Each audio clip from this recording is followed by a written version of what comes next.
7 o'clock in St. Louis. You're listening to TMA. It's presented to you by Brown and Crouppen on 101 ESPN and the TMA STL YouTube channel. That's youtube.com/TMASTL. Tim McKernan, Doug Vaughn, Martin Kilcoyne with you on the program. A gentleman by Jackson Burkett with his Unity t-shirt is on the ones and twos, Doug. Unity. Okay. UNITY, Queen Latifah. And she starred in the House with Steve Martin in 2003. Oh, gosh, I don't know the years. Am I right on that? I just don't know. What are we uniting behind? Jackson? What's the cause? The show should unify. Let's go. Our love of everything sport. Oh. Everything sport, okay? What All sport right, would you makes like sense. to show your love for first? Why stop with one, you know? Amen. Why stop with one? That's also known as a non-answer, but thank you. The producers are great at the non-answers. Wow, Tim, you look dashing. That's from Doug's massive gong. I just opened up the Michelob Ultra YouTube chat. It's just like a key bump. I can open it up, and it's just joyous, and it's a dopamine hit. Okay. What do they get for that? What do they get for saying things like that nonstop? What do you mean? I mean, what's in it for them? They Yeah, see a hot guy, and they say something. Okay. Don't you ever do that? When you read never it, have. is a dopamine rush for them? Oh, my God, Yeah. Tim acknowledged It's validation. Okay. Yeah. All right. Let me validate you today over the next 4 hours. Also on the Stiefel dossier, Doug, we've got a Jim Dandy for the people because we've got Cardinals Corner and we've got Oli Marmol doing a long-form interview with Ken Rosenthal. That is on The Athletic this morning. That is what I would call recommended reading. Oh. Recommended reading. Okay. We've got Rob Manfred on MLB realignment. I have a feeling, Doug, you're not going to like this. I don't think I will. Things are fine now. In addition to that, we have Michael Kay giving his thoughts on MLB realignment. You might be surprised what the Yankees broadcaster has to say. Okay. That's coming up. As well as Laird Veach on the new North End Zone and something that Missouri fans and college football fans who've been going down to Columbia for games might notice is missing when the Tigers take on the Central Arkansas Fighting Shrubs next Thursday night. Okay. Before you head down to the lake for the working man's holiday. So, Doug, there's your Stiefel dossier. Okay. You can email in the morning after at InsideSTL.com for the Design, Air, Heating, and Cooling email of the day. Buck Swope is your leader over Riot's dad and the self-made stay-at-home Ladue mom. The morning after at InsideSTL.com. Come on in and be a friend of the Feather. Can I ask I guess this would be dossier sourcing? That's Jackson's department. Jackson, you got your hair pulled back today? Kind of That's just. right. It wasn't a minute What's ago. going on? Jeremy Kurt is I don't know. really enjoying it. I don't know if it shows up on I the... watched you on the YouTube stream. You just kind of ran your head through it, and they noticed too. They're talking about it. Oh, in is the that right? YouTube I mean, chat. they have working eyeballs. Joshy Tuna says gave us the hair flip, and I saw it, and it was wonderful. Will that be a GIF or is it a GIF? That's Is that a great peanut idea, butter? Martin. I think Jackson's hair flip, also You a really name did a hair available. flip? I didn't like Bryce Purposely. Harper, right? It wasn't After he like Dirty slides into second Dancing base. where I flipped my hair back on Patrick the chair. Swayze did that? Who was it? Was the woman in Ferris Bueller? What's her name? Jennifer Grey. Jennifer Grey. I thought she did the hair flip back on the chair. Water comes down. Oh, yeah. You ever dance like that at home? That's between me and the Lord. Oh. In the Lord. Yeah, that's a good answer. Okay. You had a dossier question, Martin? I did, and I have not. And I know Rob Manfred often likes to dive in on dicey topics, but MLB realignment. It's getting more buzz of late, and people say, oh, massive realignment. When I look at the current divisions, Doug, Toronto, New York, Boston, Baltimore, Tampa, does that feel like an Eastern division? Yeah. Okay. About as Eastern as you could get for the American League. Okay. And in the Central, I've got Detroit, Cleveland, Kansas City, Minnesota, Chicago. Makes sense. Okay. In the West, now it's a little wonky because you got that Seattle up there. They're kind of all alone, unless you give them a Portland here or there. I'm obligated to ask if this is going somewhere. Bow! Bow! Gosh. They're going to take that from Spina? Check. You gonna take that from Spider? I had there was a dossier question. It's a 4-hour show, asshat. And you're just The listing dossier cities. looks a little lean, and I just- wanted to dig in. Oh, Martin just fired back, Doug. You have to be paying attention, but Martin fired back. You're just listing cities. Well, this is a part of the lecture. My apologies. We're establishing here in the courtroom, we're establishing the basis for the question, which is Phillies, Mets, Braves, Nats. It looks to me like they sort of all fit, don't they? For the, Sure, for the I think most so. part. Yeah. I'm asking the dais, what's the big issue here? Is he going to make less divisions? What is the point of realignment? He wants 8 divisions, and he wants them coordinated by geographic location for time purposes. So you'd put like Tampa Bay and Miami. Take the Marlins out of one, take the Rays out of one, and put them together. But what I'm saying is what you have now, it for the most part makes sense. Well, is this for playoff purposes? So you can say you got 4 division winners? I don't necessarily know what the actual purpose is.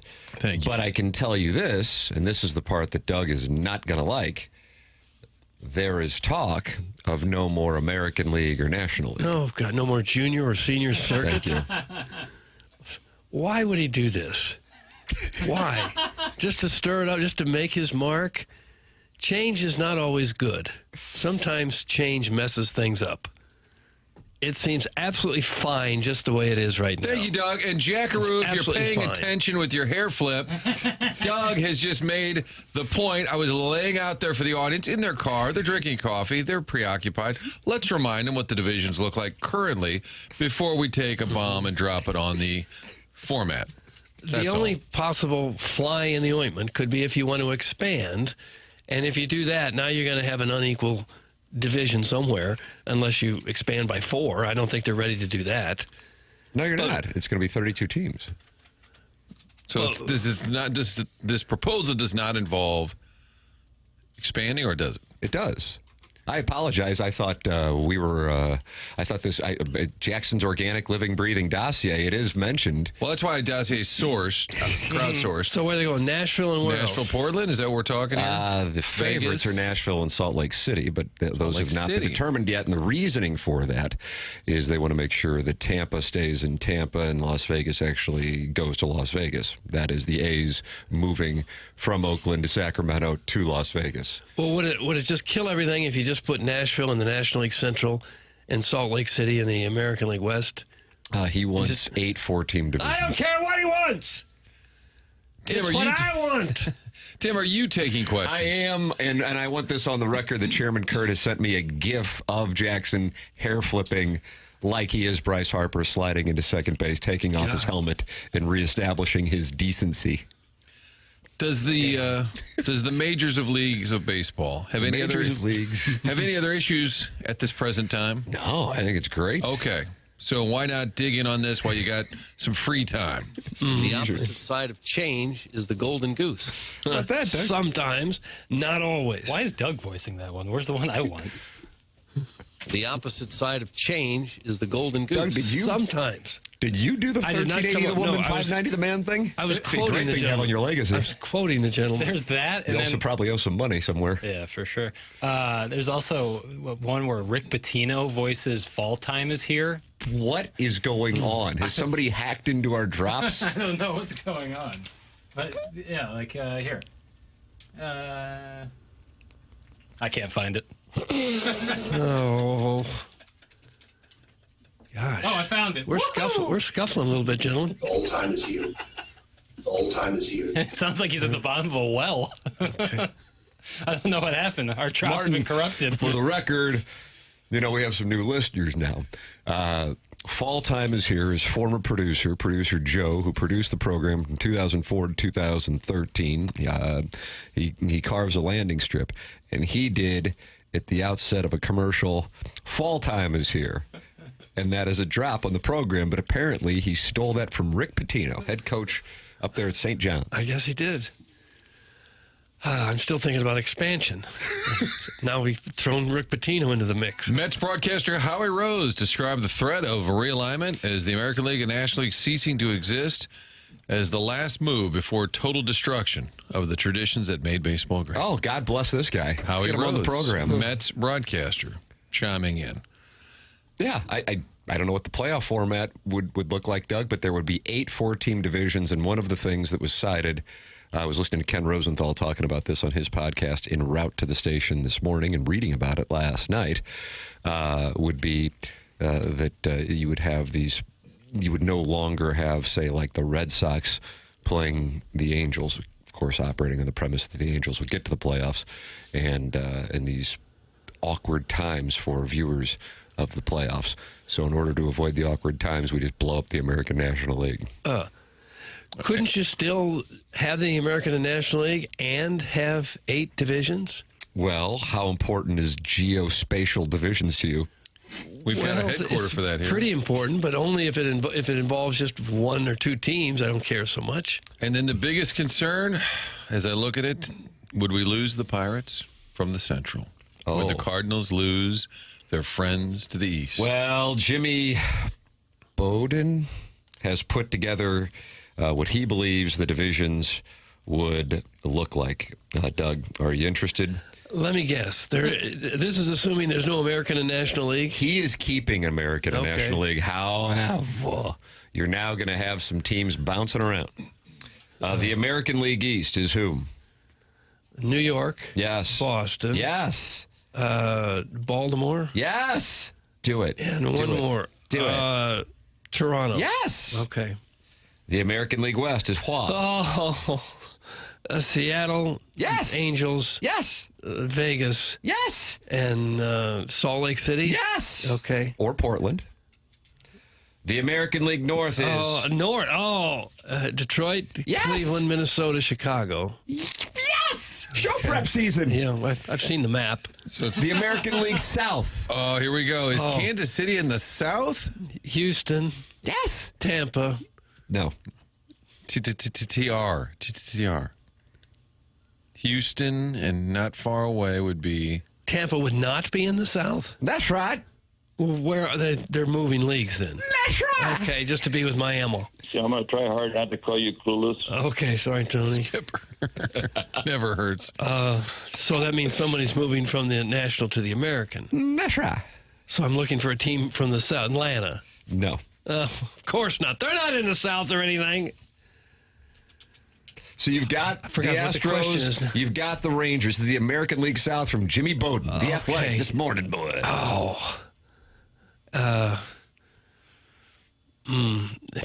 Kansas City? Yes. Okay. One more. You can do this. I don't know that I can.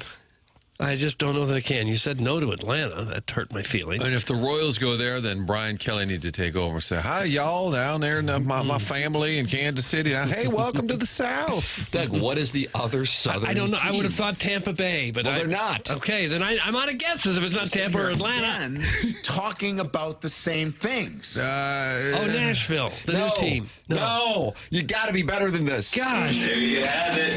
there aren't any other teams in the South that I can remember. This is the American League South. Oh, The American League South. How about Houston and Texas? We got those. Yes.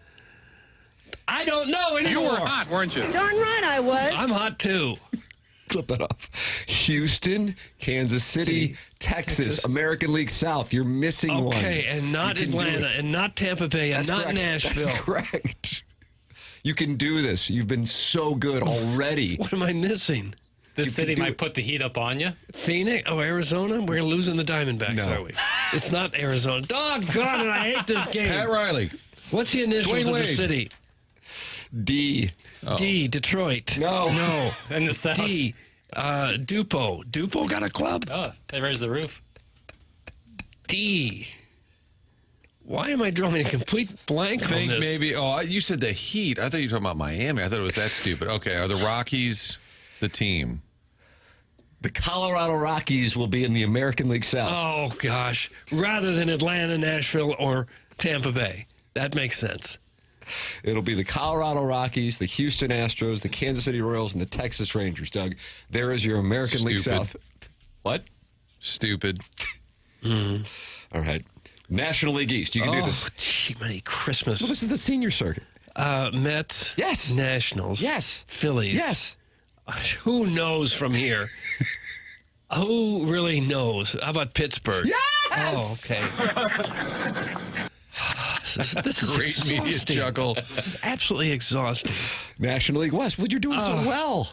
You just didn't think of the Colorado Rockies for the American League South. No. But so lopped off from that division traditionally would be Miami and Atlanta. So they're still in play Okay. Doug, for other divisions. That's going to be the National League South, right? Well, this is the National League West. Okay, now we're doing the National League Central. West. The West. The West, doggone it. This is easy. Dodgers, Padres, Giants, Diamondbacks. Yes. I spent 4 years in San Francisco. Okay. National League North. Oh.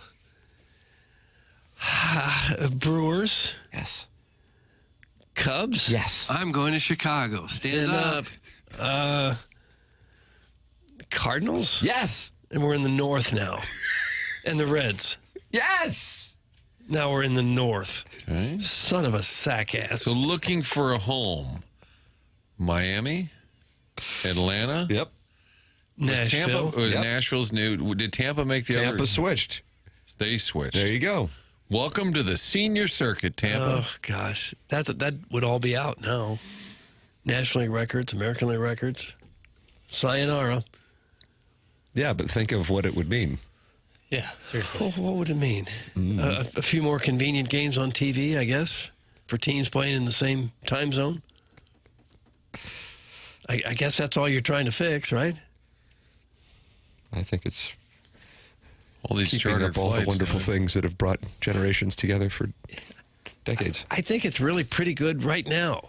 Put Nashville in the Central in the National League, put Salt Lake City in the West in the American League, and call it a day. I'd be on board with getting rid of divisions. That's where I'm at. And what would happen then?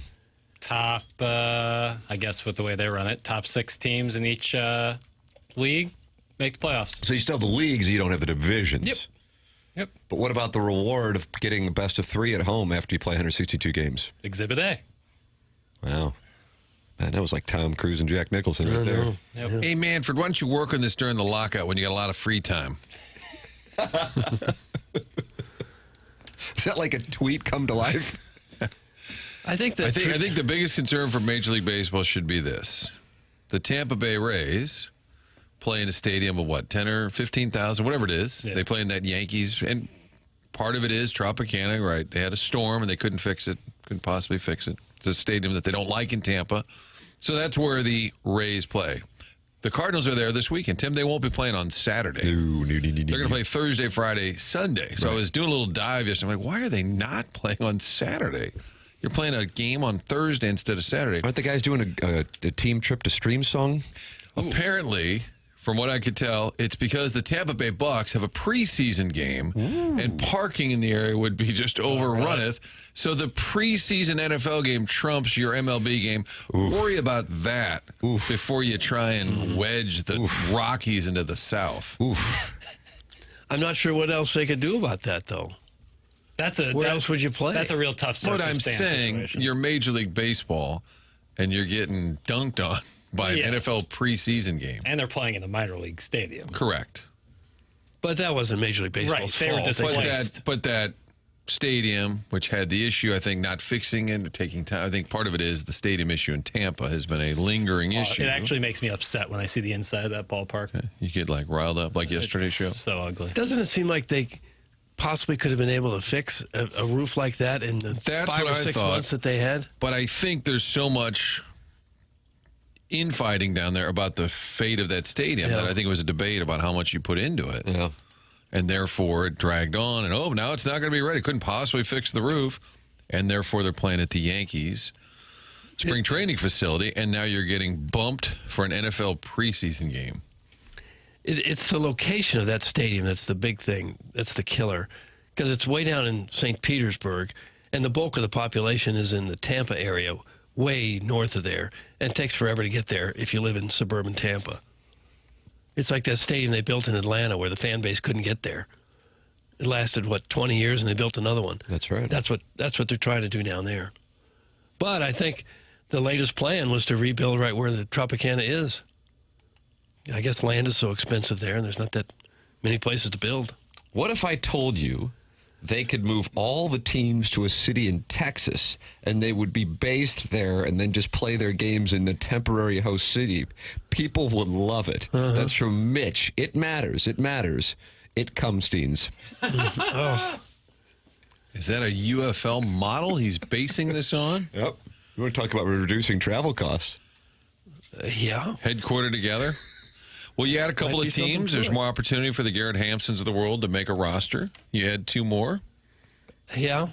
If you change the leagues, though, the diehard baseball fan is going to hate it, and the casual fan could care less about it. So why switch? Travel costs? How much are they really saving travel costs? $6. They save $6. Players are inconvenienced on those charter flights, Doug.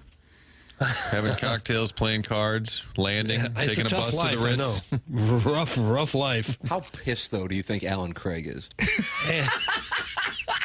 He probably doesn't care much about this either. Yeah. Well, he's on the Padres squad, isn't he, coaching? He might care. He's probably sitting on $50 million. He's doing just fine. Jim Bowden, that was Stephen Nesbitt from The Athletic. I apologize. Jim Bowden's was Red Sox, Mets, Yankees, Phillies in the East. Reds, Guardians, Tigers, Blue Jays in the North, Orioles, Charlotte, Pirates, Nationals in the Mid-Atlantic, Braves, Marlins, Nashville expansion team, and Rays in the Southeast. The Midwest, Doug, Cubs, White Sox, Brewers, Twins. The Southwest, the Astros, the Rangers, the Royals, and then the Cardinals are in the South. Terrible. Cubs and Cardinals just light it on fire. Rockies, Athletics, Mariners, and Giants there in the Pacific Coast League. It's going to be a trademark issue. And then in the West, the Diamondbacks, Angels, Dodgers, and Padres get together. And there's no American League, no National League. It seems like a nice little project for a geography class in high school. But if you're really talking practicality and what the game means to so many people, don't do this nonsense. Get rid of the balanced schedule and you're good. Don't reinvent the wheel. We had this 10 years ago and it wasn't an issue. That's from Matt Holliday's earmuff. His earmuff. I told you I had one of those too. Yours was a gerbil, though, right? I think it was. It felt like it was that big. No.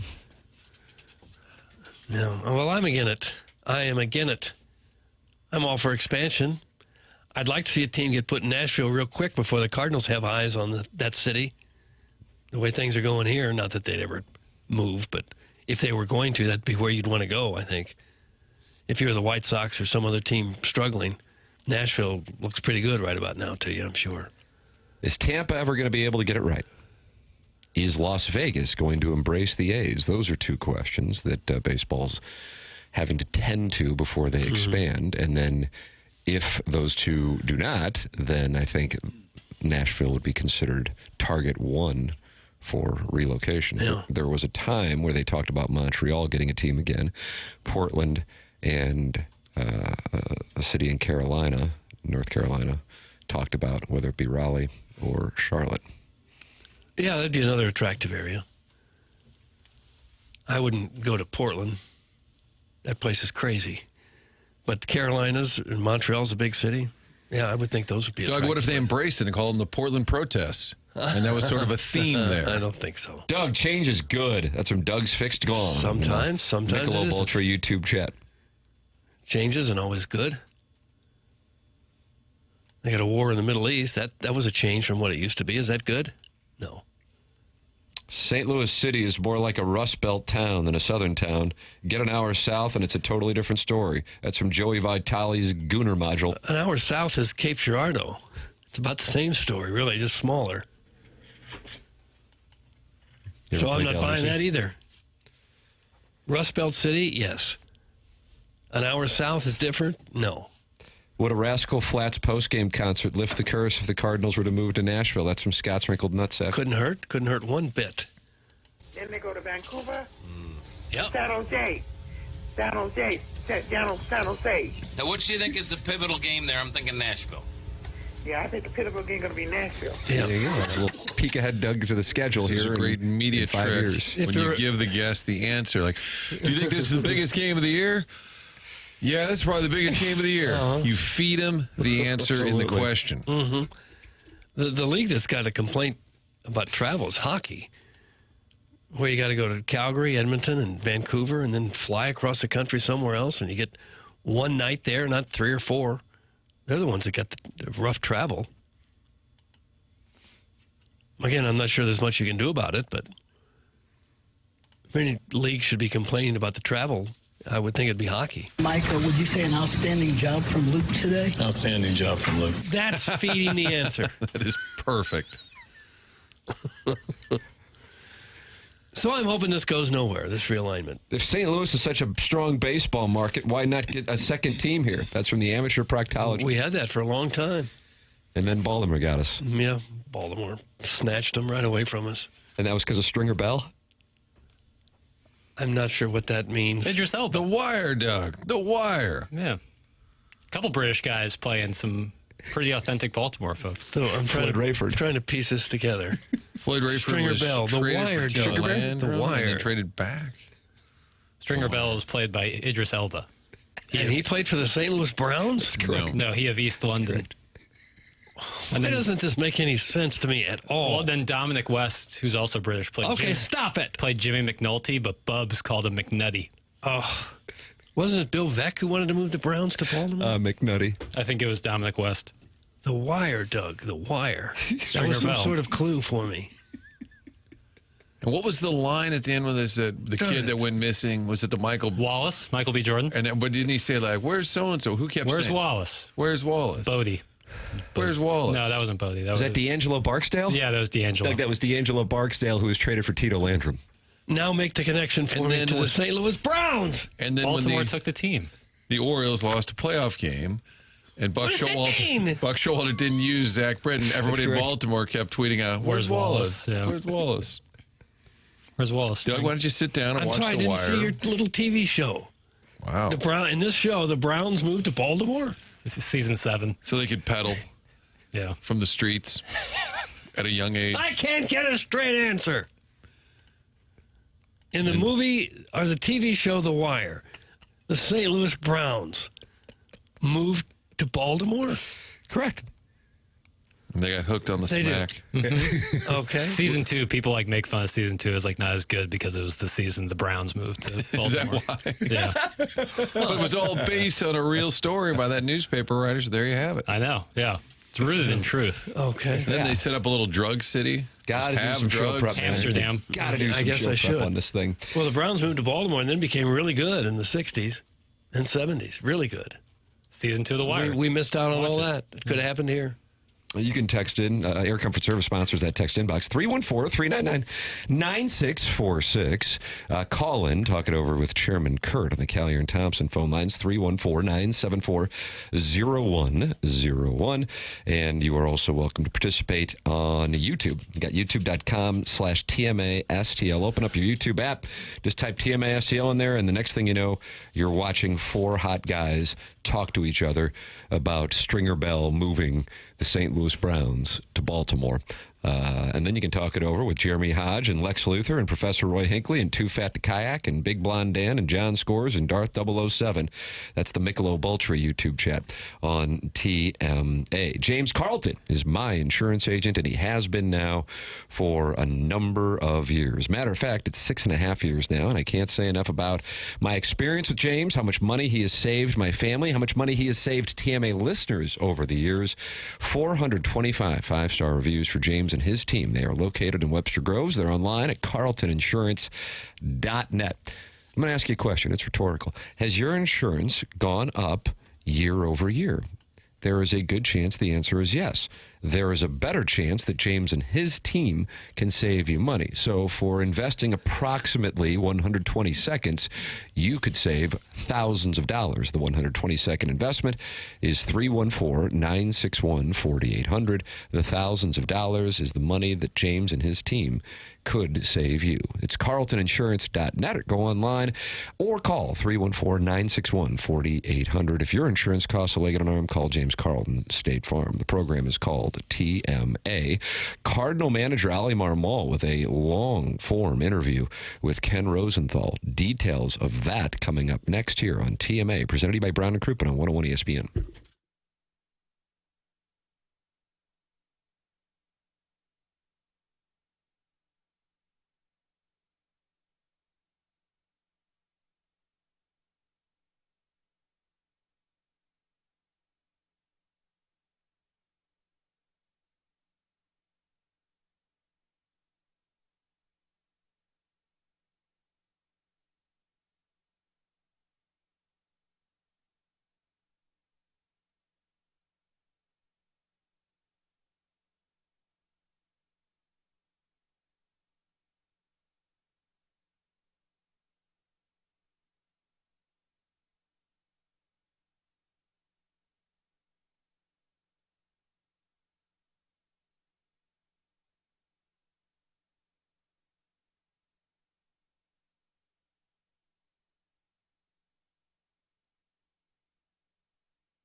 Series, baby.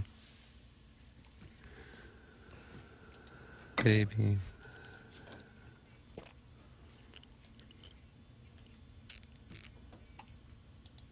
So good. Was this the 2006 World Series song or the 2011 World Series song? Both the players and the origin song would want me to believe it's 06. I think it's 06 too. Okay.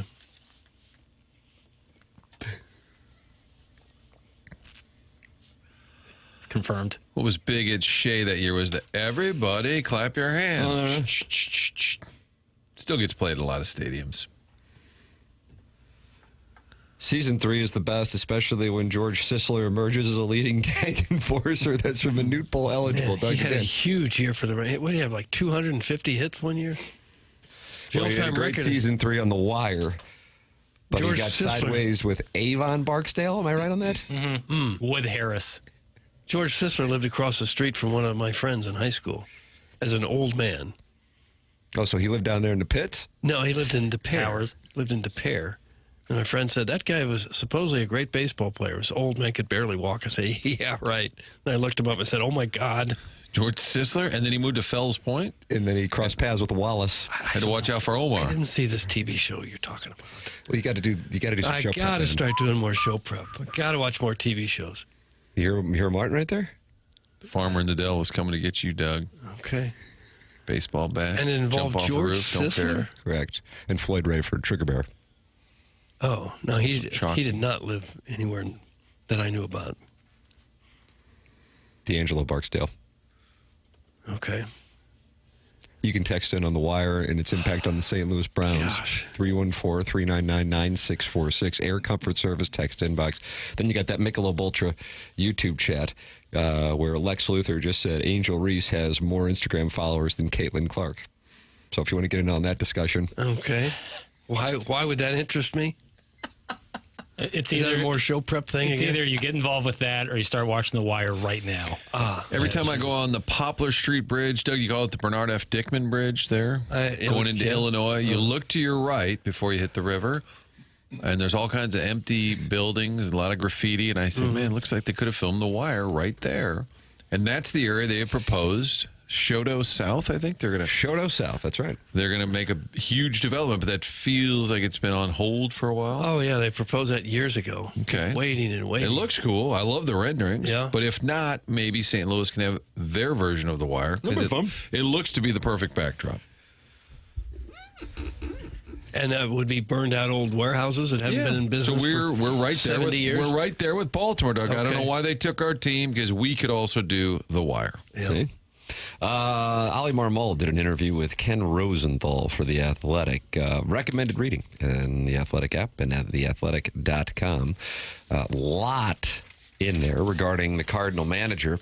And Rosenthal interviewed him on Friday before the Cardinals and Yankees series, so it predates the losing streak that came to an end last night in Miami. But he asked him how he viewed his status, and he said, I know people say this, and it sounds cliched, but that's why I have a hard time even articulating it. Dude, I don't worry about it. I never have. And I hope I never do. I'm 39. I've been managing for 4 years. I have everything I need. I don't ever worry about my status. I know what I'm good at. I know what I'm not good at, and I'm comfortable with it. I didn't go into this with a goal of, man, I want to manage by this age. I've always just had my head down, brought value to the people I'm around, love all the people I'm around, and things tend to work out. I know it sounds cliche, but I don't care. I don't. When people talk about, oh, the hot seat, I don't give two S's. Explain that to you. What's your language? Salamis.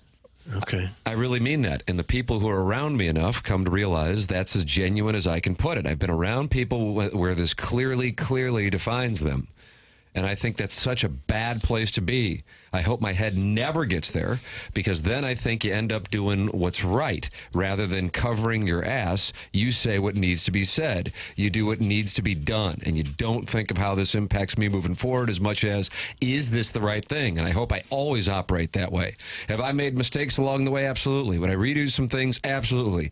But you don't have that opportunity. You learn from it and you keep moving. That's Oli Marmol when asked by Ken Rosenthal about his thoughts on his job status as Cardinal manager. All right. I've asked him that before. He always just shakes his head, almost like, are you serious? He's like, why would I worry about that? He has maintained that position, I would say, even going back to 23 when it was in play. You have a horrific season like that, oftentimes the manager gets fired. I will say that's been his consistent answer for the last couple of years. But how could you not worry about it? You wouldn't be human if you didn't worry about your place in the world. That's what he does. It's who he is right now. I mean, it's great if he can really separate his job from his personal life like that. But I don't think anyone would blame him or think less of him if he were concerned about his future and what he's going to do. Right. You would think it has to have some. You have young kids. You live in St. Louis. Yeah. It has to have a little bit of a concern. He may have made enough money already that he doesn't need another job. I don't know what he makes. A couple million probably a year? Yeah, maybe less than that. But still, good money.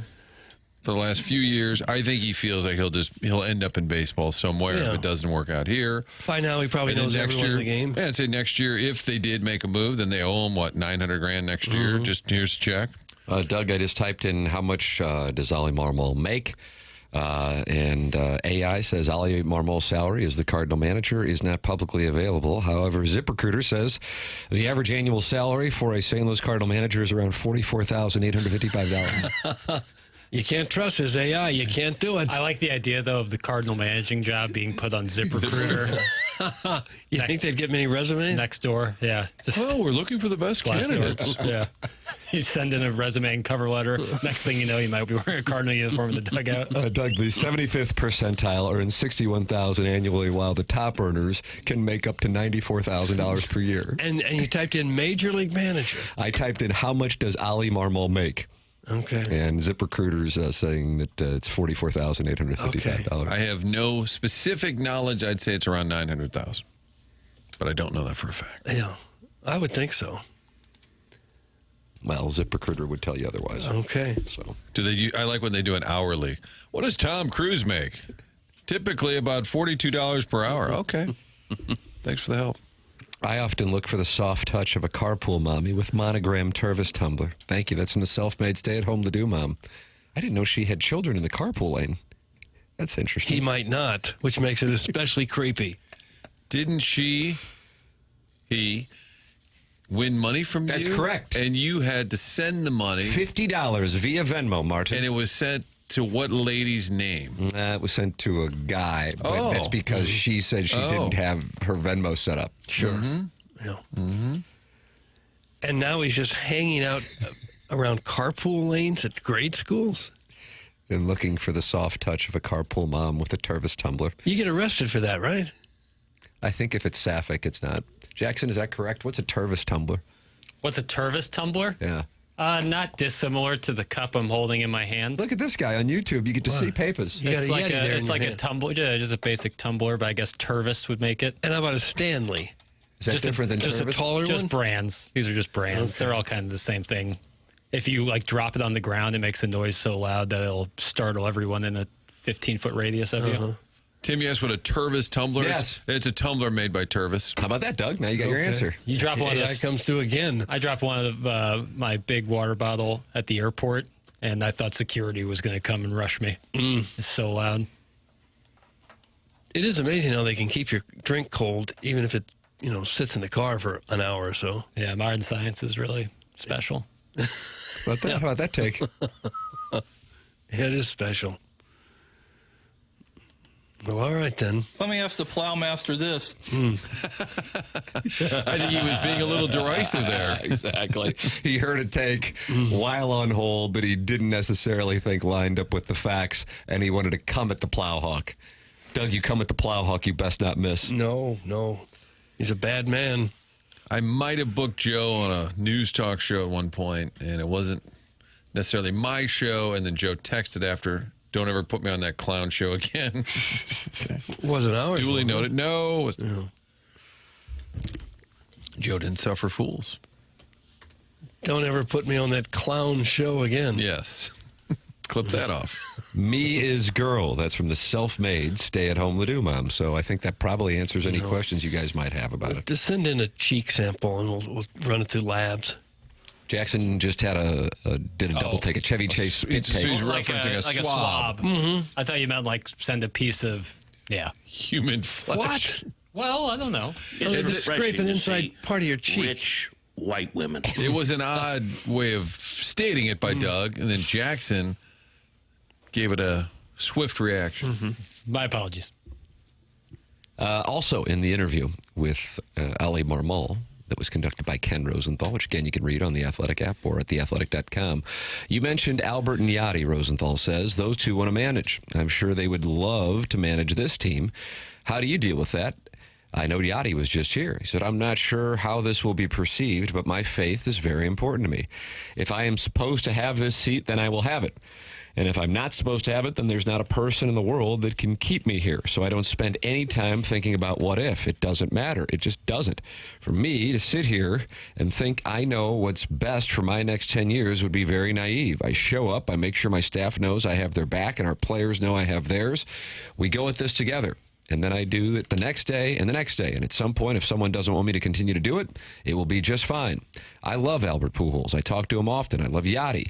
I just had him sit with me in the dugout when the Cardinals played the Cubs. I think both of them cannot be just good managers, but incredible managers in this league for as long as they want to do it and deal with the criticism that comes with the seat. That doesn't impact me in any way. It truly doesn't. I've had people call BS on that. And then the longer they're around me, they're like, I feel like you're genuine. I really am. I know what I bring to the table. I know what I'm good at. I know what I'm not. And I'm comfortable with all of it. That's Oli Marmol when asked about Albert Pujols and Yadier Molina possibly managing the Cardinals someday. This is in The Athletic this morning with Ken Rosenthal. So do you think he's back next year or not? Whew, boy, it really puts me to the test. I can open up Predictionary. Does Predictionary have previous predictions on this? Yes. Oh, it does. Oh, yeah. Deep dive into the dossier, Tim. Yeah, I like a good deep dive. What do you got there, Papis? When was the question asked, Papis? No, I was asking if I could open up a Predictionary for right now. Okay, Will Oli Marmol be the manager on opening day 2026? So give the listeners an idea of previous. Will J.J. Pictionaries. Weatherholt have an at-bat in 2025? That question was asked on August 6th, 2025. That was before we had John Mozeliak on, making it sound like it was clear that he was not planning on it happening. Yes, that is accurate. All three of you said yes, he will have an at-bat in 2025. Well, I don't know. Yeah, it doesn't look good based on what John Mozeliak said. Well, to they us don't want to last week. start the clock and get fans excited. I was thinking about that last night. Jimmy Snuggerud is younger than Weatherholt. It's not apples to apples, but that team was off and running. And let's add some more talent. I believe baseball is the only sport where the best players don't always play. You can be one of the best players in the entire organization, and you're not going to get to play. Can't take it bats from Hampson. Right. Okay. Tim's one of the best golfers in town, but I don't see him on tour. Watch it. You've been warned and gone. Watch it. Well, it's a shame that the baseball system is set up that way, that there's times it doesn't make sense to play your best players. It just seems crazy. Well, that goes back to the guaranteed contracts. Mm-hmm. What other By the way, papers? We had... Will Ryan Helsley be a Cardinal post-deadline? Tim was the only one to say no on that one. I said, You're disappointed in yourself. I can't believe. What was the date on that? That is my fault. They were still in the race. Gosh. It was sometime in mid to early July. Bad answer. Will the Cardinals have a 20 home run season? I asked that question on July 9th. Doug said yes. Martin said yes. Doug, I was in the Hamptons at Jackson's parents' place. I was sailing in Montauk. Oh, were you? What would you have said? Honestly, I wouldn't have known. So anything I would say now would not be fair because, of course, I would now say, probably not. But the truth is I wouldn't really know. Contreras has got 16, Burleson 15. About a month and a half left. Mm-hmm. 35-ish games? Yeah, I think 36. That'd be way better than their pace as of now. Probably not. Jackson has shorted the market. Okay. You guys want to pull one in for this Oli Marmol one? Manager of the Cardinals, opening day? It's so tough. I'm going to say he will be. I'll go ahead. Tim and is say in he there will be. for a yes. It's not a great play, but Doug, if you feel like you're a favorite at 51%, game theory dictates you have a fiduciary responsibility to make the play. Okay. I will say, based on the fact that it's a pretty good chance there's not a season in 27, and next year could be even leaner than this year, they might not want to bring in somebody new to have to deal with all that. So I'll say he will still be around. That is my reasoning. Okay. Martin? And I think if Heimblum wanted to, quote, get his guy, it'd be a terrible year to do it. You give him a crap team, and then, oh, way to go, you hired this guy, and they're 10 under.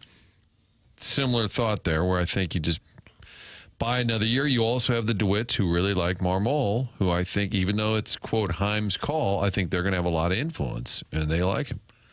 Lindsay Alex endorsed him. You could say, don't care in that room. DeWitts take that into account, and I think Heim can't make this himself. I think the DeWitts will have a fair amount of say here, and I think they would vote for him to stay, and I think Heim would probably say, you know what, fine, let's just get through next year, lock it out, let's get realignment figured out, and then we'll get me a new manager. I suggested Albert. A lot of people, idiot.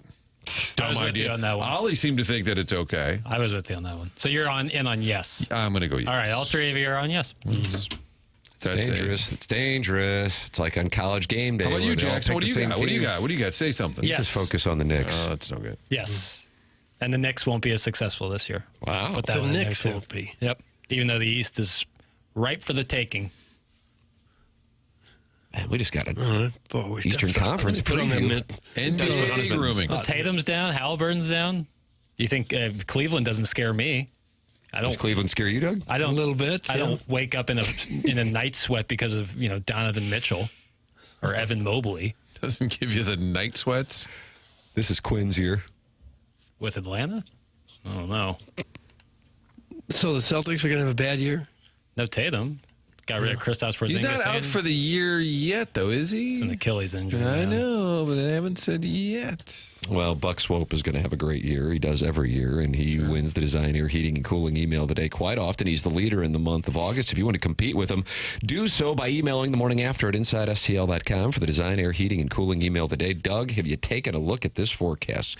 Sweet It's supposed to get nice. mercy. Cool off, right? Oh, my goodness. High of 86 tomorrow, 82 on Thursday, 84 Friday, 83 Saturday, 78 Sunday, 76 Monday, 75 a week from today. You horse plowing me with this thing? No. And it's sunny. We're easing into what is traditionally the best weather month we have of the calendar year, September. Well, Design Air Heating and Cooling is right there for you online at designairservice.com. That's Seth Goldcamp, longest running sponsor on this program. Martin's a client. Doug's a client. I'm a client. You can become a client by going to designairservice.com. The name of the game, support the sponsors. That's why the show has been on for more than 2 decades. If they advertise on TMA, you support the sponsors. That's the name of the game. Design Air Heating and Cooling online at designairservice.com. Tim McKernan, Doug Vaughn, Martin Kilcoyne with you on the program. Jackie Papers with his Eastern Conference preview for the NBA and Movie Boy, and a grievance from a Hall of Fame texter regarding Movie Boy. Doug, that's coming up next here on TMA 101 ESPN.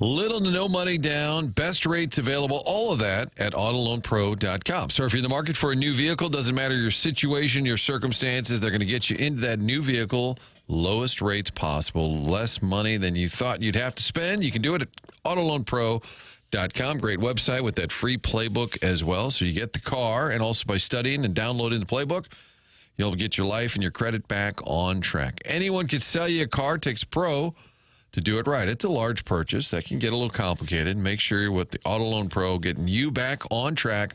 They work with over 50 different lenders, so you know they can find the best rates available. Financing a car, only one thing to know. Choose the Auto Loan Pro. Friend of the show, Robert Thomas, on that website. See those commercials during Blues games? That's just around the corner. Hockey will be back. You'll see more of Robert Thomas, but you can always see him on the website that has the free playbook.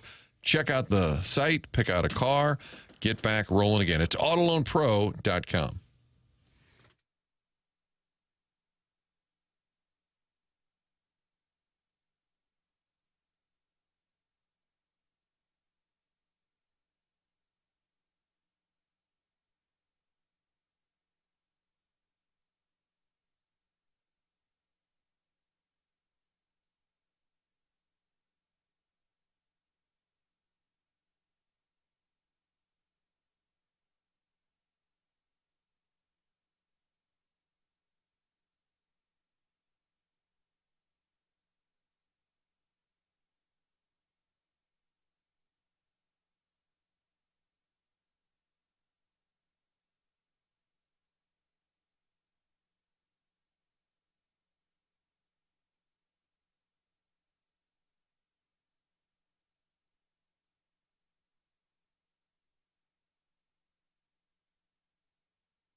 This is Jackson with a Sports Center update, and it's driven by Johnny Londoff Chevrolet and Johnny Londoff Autoplex. Cardinals win last night over the Miami Marlins. They're back in action tonight, taking on Miami with a 5:40 p.m. first pitch. Michael McGreevy toeing the slab for the Redbirds. That was another Sports Center update driven by Johnny Londoff Chevrolet and Johnny Londoff Autoplex. See them at londoff.com. Chevy, together we drive. Are you kidding me?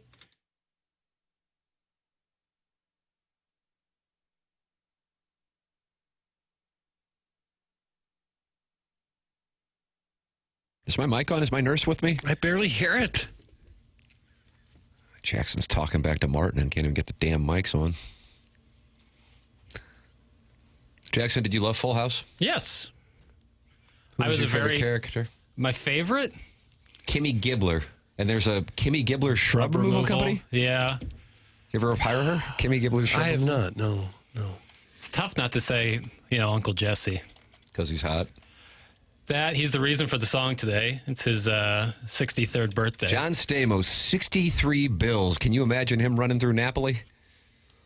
Yes. I can't really. Well, I can't. Why? With that hair? John Stamos up more than 20 Han bombs? Forget about it. But I think Detroit Red Wings, the nation over, need to thank Uncle Joey for what he did with that Red Wings jersey. And cut it out? Yeah, and cut it out. I guess he wasn't Uncle Joey. He was just Joey. Right. He was just a guy who lived in the house with him. Well, that happens. It's like the classic, like looking into sitcoms and their homes. Like, how did Danny Tanner, who just was a morning news guy, live in? Well, I mean, that's like a 6 or 7 bedroom house in San Francisco. Al Bundy had a nice house, and all he did was sell shoes in a department store. Boy, Jackson's career shaming here. Mm-hmm. Kramer was full-time unemployed, yet lived in a full-time unemployed 1-bedroom in the Upper West Side. Doesn't really make much sense. Friends is a classic one. It used to be in this country in the 50s and 60s, you could have one person working and have a 3 or 4 bedroom house. Ah, yes. What a time to be alive. Yeah. I mean, it really was. Mom stayed home with the kids. Dad had a job, made about $20,000 a year if he had a good job. And you had a nice house and a couple of cars. Boy, those days are long gone, aren't they? Yes. Confirmed. Okay. All right. Happy birthday, John Stamos. Now Dad has to make $350,000 a year to have the 4-bedroom house where you want it. That's the going rate? Well, that'd be a pretty nice salary. Yeah, you could do it on less than that. I was exaggerating slightly. What about But you Barbara better make at least half that. Lisa says LOL. Yes. Okay. It's a nice comment. It is funny. Carlos Spicy Wiener, however, does not say LOL. Doug, as you know, Carlos Spicy Wiener someday, and I would tell you someday soon, is going into the TMA Hall of Fame. However, he took issue with Movie Boy and some comings and goings and comings and comings on Movie Boy. Just listen to the latest Movie Boy podcast, and it was great. A few notes, though. Maybe less talking dong size with Gary. Mm-hmm. Also, Jackson, stop calling him Gary Baby on there like he's your husband. That's from Carlos Spicy. Doug, I haven't heard the latest episode of Movie Boy, but do you and your buddy start talking about the sizes of gentlemen's love? Oh, no. It came up. Come on. And I guess how am I supposed to listen to the Movie Boy podcast with my children? You can't. Wouldn't recommend it. So it's not PG. You're working blue, bro. I mean, it came up. And it came up, Doug. I've had Gareth on for 2 episodes, and in both episodes it has come up. One was naturally, the other was maybe forced. And I don't call him Gary Baby. If I do call him a nickname, it's either Gary or sometimes Gare Bear. But that's it. Gare Bear. Yeah. Okay. This is fun. Just call your friends something fun. But thank you to Lo Sween for listening. That means he listened. That's all I care about. That's all I care You're about. in the download business. Yeah, that's right. Any way we can get it. Brick by brick, baby. Moving the chains. But it's going well so far. Yeah, I love doing it. The solution to housing issues is we need to force all the olds to sell their houses at a certain age. That's from Dem Hogs, and he's down is he in Little Rock? Because he's got a 501 area code. You reach a certain Jackson age. agrees with it. You reach a certain age and you must be homeless. Jackson, what is the age that you would like to see people have to sell their home? I don't know if I'd have to, but it certainly clears some things up That a little sounds bit. sounds like communism to me. Right. Danny Tanner was a widower, Jackson. You sound like an ass for saying that he couldn't afford his house. That's from Big Tuft. I asked the question, how much was a news anchor in the mornings in the 90s in San Francisco making? Because that looks like a lot of house. They would have made a lot in the 90s in For San sure. Francisco. And maybe housing prices in San Fran were different at the time. Well, they're probably still pretty high. Yeah. Doug, we have 5 bedrooms, 3 full baths, and 1 half bath in our house with a finished walkout basement in our Swing Haven dungeon. That's from the Swing Haven board member. Sounds like a nice home. Very nice home. He also sends in pictures of his wife along with Rimple Does he? Dibbles. Yeah. Sounds like a nice house. I'm sure he's making a handsome income. I make $125,000 a year, and after taxes, I take home about $75,000. It's crazy. That's from the 573. Okay, now we need all texters to tell us how much money they're making. Text in your income, and then do you want net worth also? Yeah, both would be sweet. Okay, 314-399-9646. Just know, though, if your net worth is over $50,000, you probably are going to get a call from the Tam Avenue Capital Partners because we see an opportunity for you. Yeah, this is a clandestine mailing list situation. Cardinal playoff percentage, you want in on that, Tam Avenue folks? The Tam Avenue Capital Partners are always looking for opportunities. I would guess it's at 3 today. 3.1%. Wasn't it 2.8% yesterday? Yeah, I think they'd get a little bump off the win last night. Well, hello, wild card. How you doing, big boy? It's almost Bob Hamilton-esque. The Rockies have a 0.1%. Yeah, they could still. I can't believe that's even possible. Beat the Dodgers last night. The Rockies won 4 in a row. Yep. That was coming off the momentum of that Cardinal 2 out of 3. This is a club that's starting to surge, and now 0.1%. Yeah. I hope Movie Boy gets shut down before the Odyssey is released because I won't be able to take the 6 hours of self-love that will happen after Movie Boy watches it. That's from Mr. Licks. Yeah, no, that's the goal, is to get to at least there. So you're just gonna have to deal with it. Maybe it'll be a 3-part episode. Gear Bear. Yeah, Gear Bear. Okay. LMAO. Salaries are for Warson Woods residents, Doug. That's from Mr. Licks. Okay. He's anti-salary. He's more of a K1 guy and always has been. All right. Yeah. He's in the equity department. Just moved to Wentzville. You get a lot of house for your buck. You never feel fat, even if you are. And you can eat at the different chain restaurant every night of the month. Doug, that's from caller Buzz, who won the June 2023 TMA Listener of the Month. Well, they have chain restaurants everywhere, except Ladue, of course. They got Sportsman's P there. Yeah. And if you're a Hall of Fame texter, do you get a jacket with that? Everybody gives out a jacket. There's a jacket. Green jacket. TMA jacket. No, Buck Swope has one. Would you want like a Letterman jacket or maybe a black motorcycle jacket to show just how tough and cool we are? Patches and what have you. Hey, Virgin, move to New York with that future commie mayor where rent will be 0. That's from the Warson Woods Wacko. Okay. I'm good here. Doug, they are texting in their salaries and net worth. Are they really? Doug, $35,000 gross yearly and minus $62,759 net worth. Okay. The old bastard of Belleville earns $133,000. Wife another $120K. 3 kids, 3 bedroom, 3 bath on a golf course. Ooh, nice. And yes, we are massively in debt and living the American dream. I like how now they go beyond salary, household income, and also bed and bath. Remember, caddies are paid in cash. Mr. Licks is not accustomed to a salary. That's from the 636. $155K a year at my day job. I make a little extra giving out handies at the upper bathroom in Creve Coeur Park. Oh, Some gosh. Doug's prison wallet. Wonder what kind of money that. Oh, We finna be rich. people are paying for that. Cash. You get a lot of house for your money and is a silver lining way of saying no one wants to live where I do. That's from Arbor Day, who was one Texter of the Year in 2023 and 2024. Is that what you say if you don't? If people don't want to live? When you say nobody, that's a big statement. Most might be more accurate. Warson Woods Wacko has responded to Mr. Licks. Again, Licks, any day you want, we can look at balance sheets. K1s all day, bitch. That's from the Warson Woods Wacko at Mr. Licks, and they're going to meet at the Starbucks at Clayton and Lindbergh and compare balance sheets, and we're going to carry it live on the TMA YouTube channel. Sure. It's called the Balance Sheet Showdown. They're going to bring a big notebook and show their entire portfolio, and we're going to come up with a winner? It was the winner get. I guess bragging rights. Or something at Starbucks, probably. Right. Or they keep the balance sheet. There's a white Range Rover there. I am fascinated by the Warson Woods Wacko, not prediction, but Sam Horn report that Mizzou's starting quarterback will be Sam Horn. That has not come out yet. I'm waiting.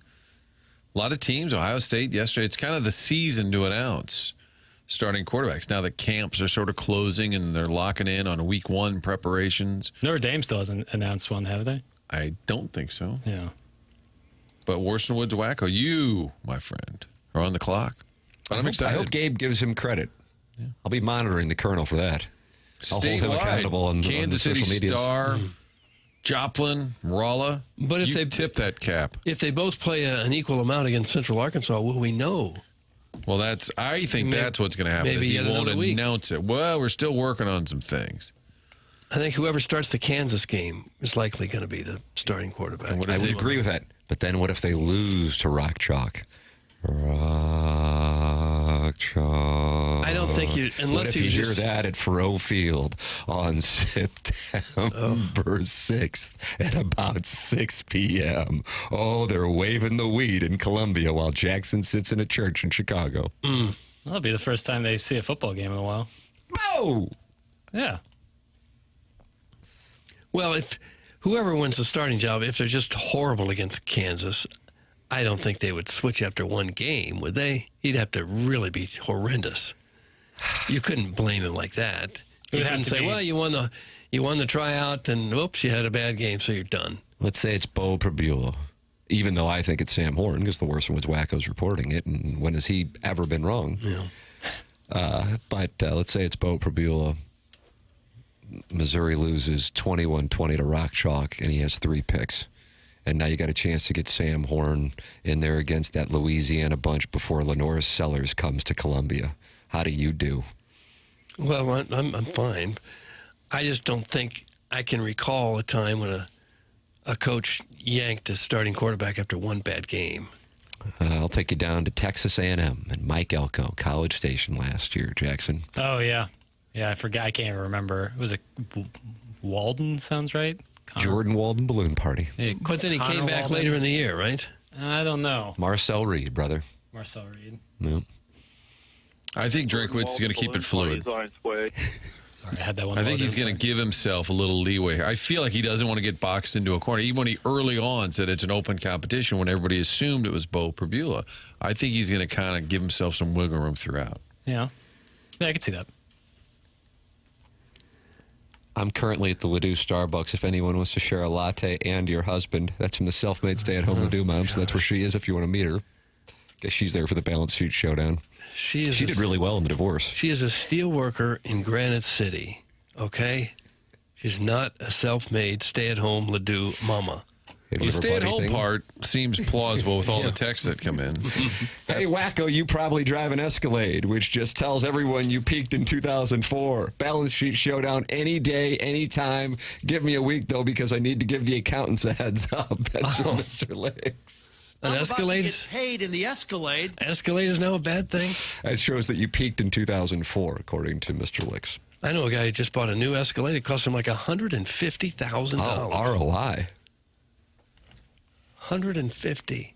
Pretty handsome vehicle. Oh, yeah. Great vehicle. That's a lot of cake for a car. People texting in their vehicles, their net worth, their zip code, their bed bath situation. Yep. Can we add pool above or in ground? Yeah, if you got money, it's above. Right. Or one of those livestock troughs. Those are nice. Yeah, and you could have a whirlpool with your heavy-set Italian from the wrong side of Hampton. And you just run around. It's a little more efficient than, say, like the The kids who had a better BMI on the right side of Hampton. Which side were you on? The right side. one. Okay. Of course, I was a old money from Tam Avenue. The west side of Hampton, Doug. Okay. Well, I have a carport. Is this this is not Cardinal Corner? This is not. Is this a look around? This is just kind of hanging out. This is not a look around the sporting world, Tim. This is just kind of hanging out. Hanging out. I'm looking at the dossier. Label it as such. I would like to, and I'm sure we're way behind, but I do want to hear, because we had a little triggering situation with SEC talk yesterday. And I see in the dossier we have a comedian who ranks the most annoying SEC fan. You're just trying to agitate your boy. No, you're trying to agitate your boy. I'm saying at some point, that's in College Corner. I look forward to that. Is this from Outkick as well, Jackson? No. It's a comedian Once a who week ranks will be plenty the on that. most annoying fan bases in the SEC. I'm looking forward to that. Whenever we get to College Corner. Sure, yeah. It's going to be fun. Okay. He also talked about the Mizzou fan base. Yeah. How about that? Sharon and Clayton sharing what her vehicle is, but without specific detail, Doug. Escalades are still American-made crap. Give me a fascist-made German car all day, every day. Come on, Sharon. Sharon and Clayton, Doug Starr, the Real Housewives of TMA. I'm not sure that's fair. Are all American-made cars crap? I don't think so. Sharon, call in 314-974-0101. Callier and Thompson, sponsor of the phone lines. You can also text him, as many choose to do, at 314-399-9646. And, of course, email in for our Design Air Heating and Cooling email today. Martin, your Design Air through and through, just like me and Doug. What you got? Family-owned business since day one. A lot of times you have a successful business, and then the family ends up selling it. It happens, and then the name lives on, but all of a sudden it's just not the same. Well, Seth Goldcamp is fourth generation, so it's remained in the family, and that means the quality is consistent. The message has been the same for years. They tell the technicians, we're not there to upsell. Get in, do the work, make the repair. If you need to replace the air conditioning or the heating unit, they're going to work with you on that. But in most cases, you just need a repair done. Happen with Doug. Get the repair done. They'll get in, they'll get out, not try and add any extra pressure on you. That's part of the model that's been so successful now for over a century. Designerservice.com, that's the website. Book your appointment this time of year, maybe a little tune-up. You're probably going to keep that air running. Well, heck, I'll have it running into October. You know, you got a little more of a run here. Get it tuned up. Also, before winter arrives, always a good idea. Kind of be proactive with it. Great service team. We talk all about Larry. We've added Steve to our talking points now. Great service team. Book that appointment at designairservice.com. There it is. The sponsor of the email today. Email in the morning after at InsideSTL.com. See if you can chase down the great buck swope this month. The morning after at InsideSTL.com. Martin, you're going to get what you're asking for coming up in the next segment. Jackson, what do we have here? A comedian who does a bunch of... I would say he's like a TikTok comedian. He does a lot of SEC work, and he ranked the most annoying SEC fans. Are Mizzou fans going to be upset with his take? Probably not. Oh, well. We're probably not even in the conversation, are we? I wouldn't think. Okay, next, we have audio that you are going to absolutely want to stay in your car for. Tell your boss you're running late. You need to hear what we have next. Took the words right out of my mouth. There it is. That's been teased. It's TMA 101 ESPN.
You like this, Doug? No.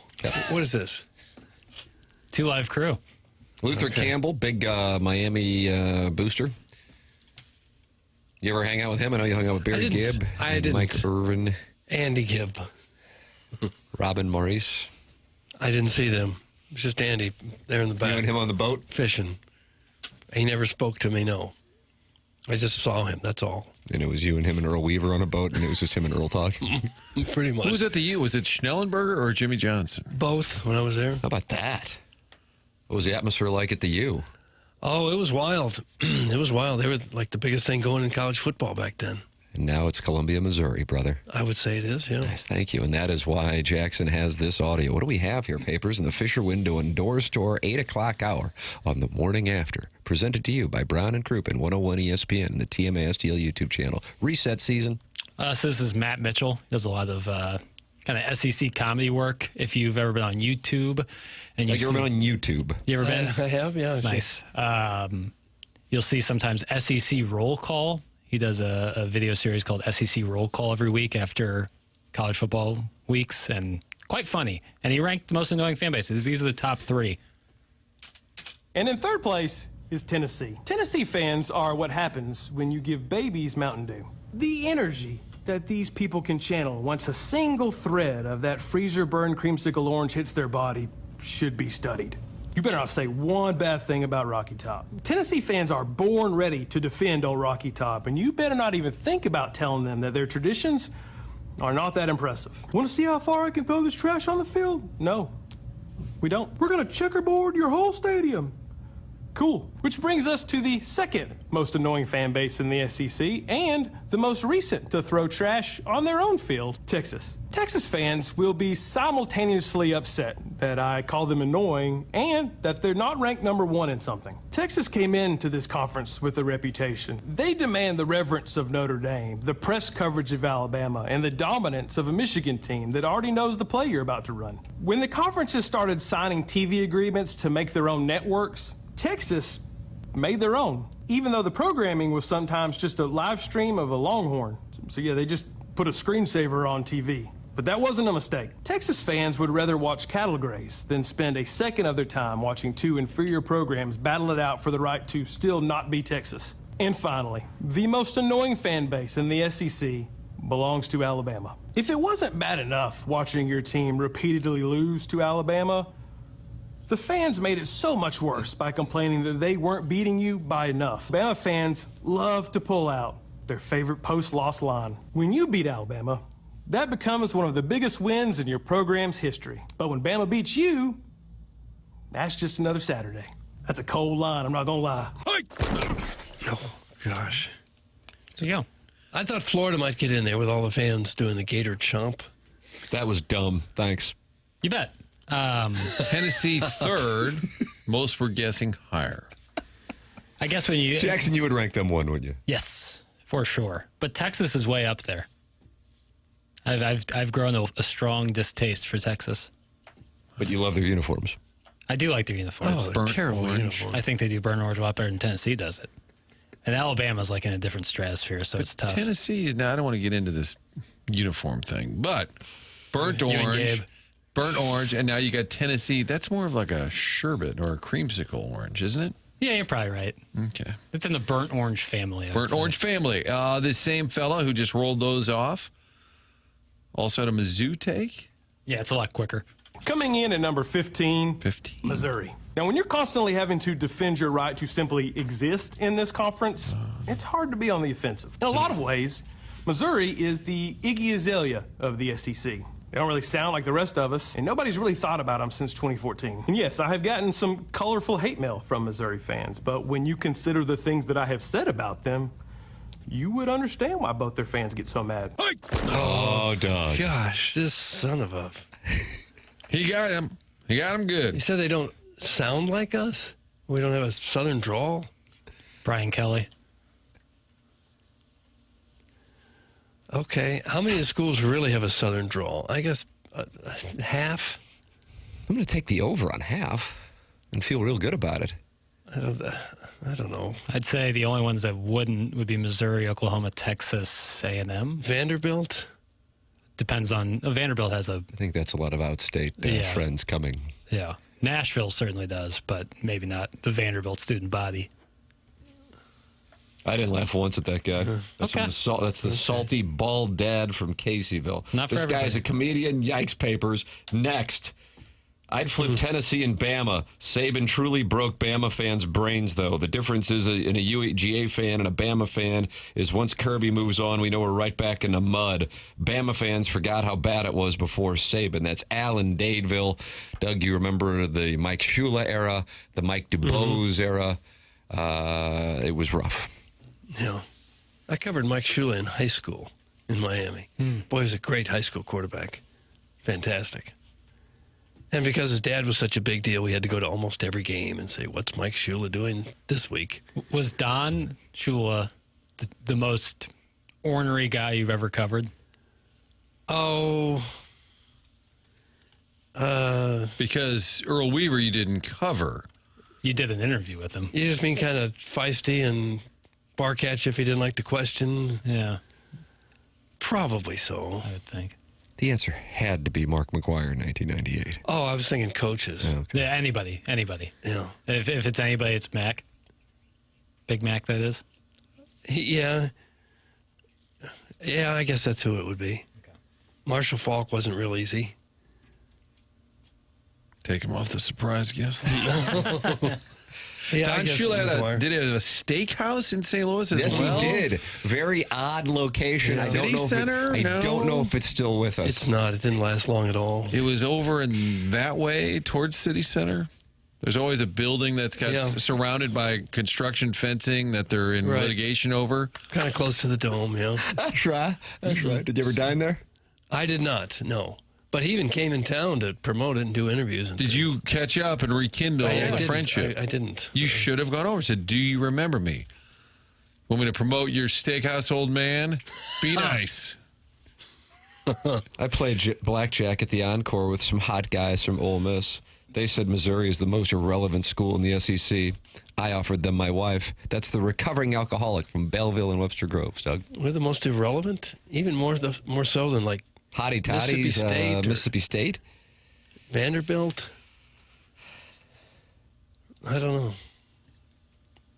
It sounds like they don't like us. Mizzou doesn't belong because Missouri was on the winning side of the Civil War. That's from the amateur proctologist. That's the reason? It goes back to the Civil War, just like Missouri and Rock Chalk here on September 6th. I guess we're the only state that was in the whole conference? Yeah, I guess so. Not a lot of respect out there, Jackson. I get it. You're perusing each day. We've got SEC content, but we're not getting a lot of respect out there, are we?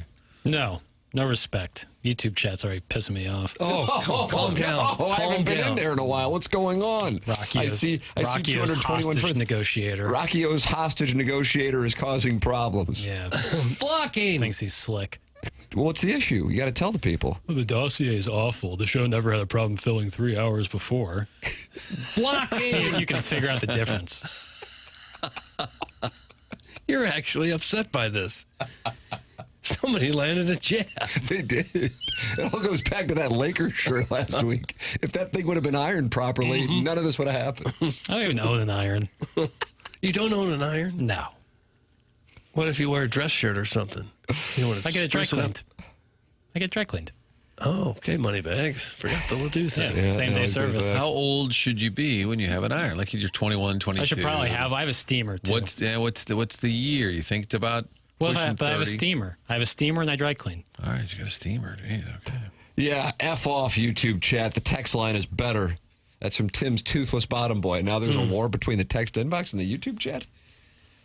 I enjoyed that sound. Good find, Pringle. Now keep that gluten away from me. Thanks. # free perk. It's from Brian Henson as he observes the Colts get ready for their run at the AFC South. Maybe the comedic elements didn't land. I don't understand that, but I just think it would, Still had some most fan annoying analysis, fan bases. right? I don't know. I thought it was fine. Nah, it's You're not going to ever play anything like that again, though, are you? And that's because of Rockio's hostage negotiator? he just you try often and you can't always win. Come on, shake it off. Don't let this guy get you. I'm fine. Okay. I'm more than What fine. if you just said no more audio ever? That's it. That would be I'd be failing to do my job, and I won't accept that. I know, but it'd be a harsh reaction and spook folks. Okay, we're sorry, Jackie. Nah, you can't give them that kind of power. Razorbacks fan chiming in. A state with 2 major cities has only produced 2 national titles. That is god awful. That's from Dem Hogs in a 501 area code. Well, it's not great. If you are on the YouTube chat, you are both unemployed and enjoying food stamps. Losers. That's the worst in Woods Wacko. No, I won't stand for that. The YouTube chat, Michelob Ultra YouTube chat, is great. I just, I can disagree with somebody and still love the medium itself.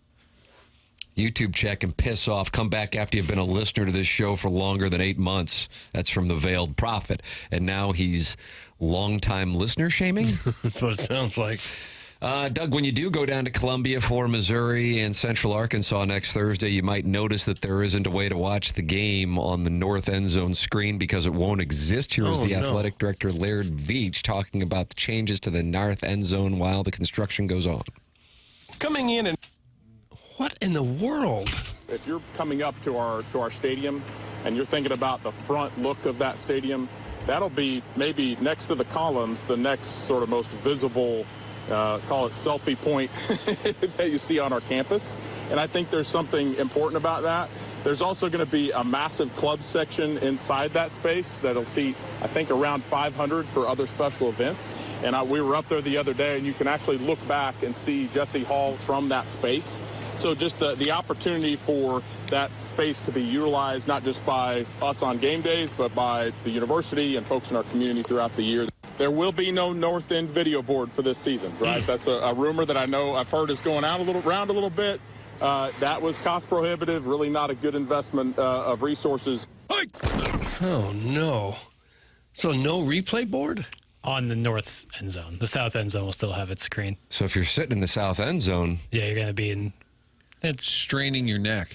But you just won't be able to see it. There's going to be a scoreboard on the north end zone, but it's a bare bones, middle school scoreboard. You would have thought they could have taken the board they had and just kind of propped it up somehow for 1 year. Kept it wired. Couple textbooks.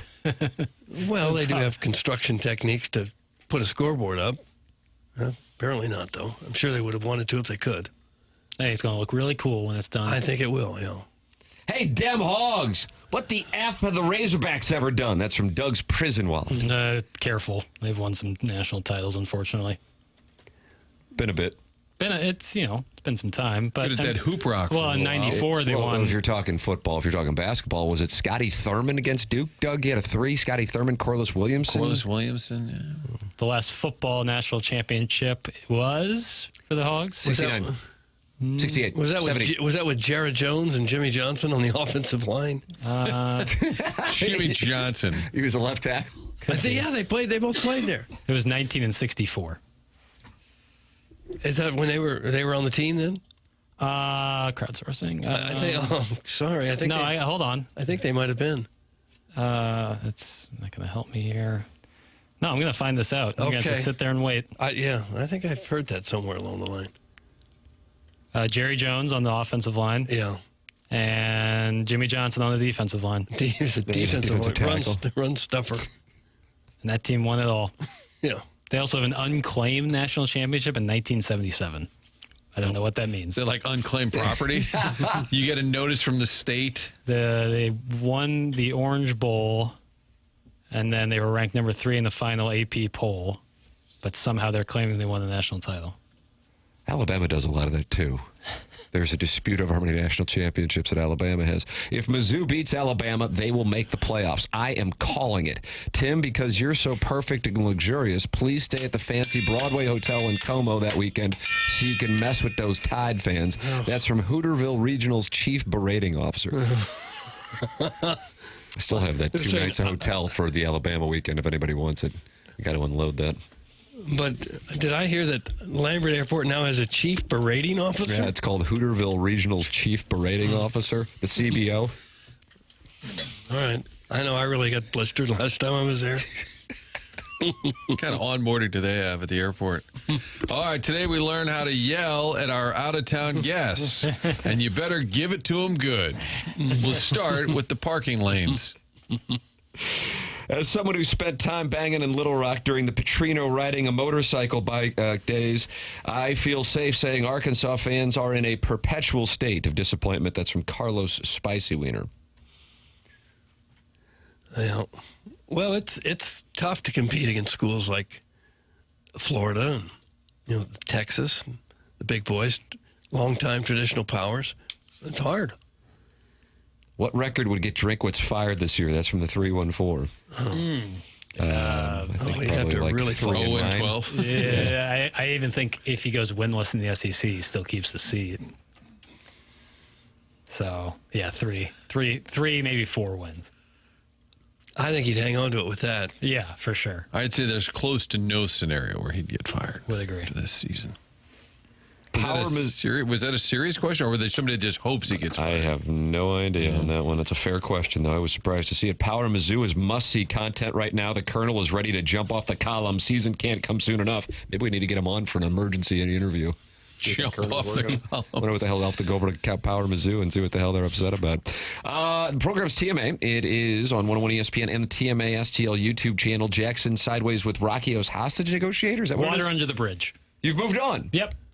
Oh, my gosh. Water under the bridge. Very mature. Yeah, okay. We're moving on quickly. Good. Fair enough. Fisher Window and Door Store, sponsor of our 8 o'clock hour here on the program. And you are welcome to participate in a wide variety of ways. Calling in 314-974-0101. Texting in 314-399-9646. You got the Michelob Ultra YouTube chat. And then the Design Air Heating and Cooling email of the day. And then you go and get your teeth cleaned. With Dr. Brandon Pryor at 100 West Dental. He is on Manchester in Baldwin, 100westdental.com. You mentioned my name, you get $1,000 off Invisalign. If you're interested in Invisalign, give them my name, $1,000 off. And if you're not sure you want to go through with Invisalign, they have the technology there to show you what it would look like before you even go through with it. They got the best new technology in those new offices on Manchester in Baldwin. You don't need a phone call to get into 100 West Dental. Just check the calendar online for availability and book right then and there. You don't have dental insurance? That's not a problem. The membership plan at 100 West Dental aids in the cost of dental work for those who do not have dental insurance. It's 100 West Dental. Give them my name. Get $1,000 off Invisalign, 100westdental.com. The program's called TMA. It's presented to you by Brown & Crouppen on 101 ESPN.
Is this Jodeci, Doug, you wanted? I don't know who it is. Well, you're the one who requested it.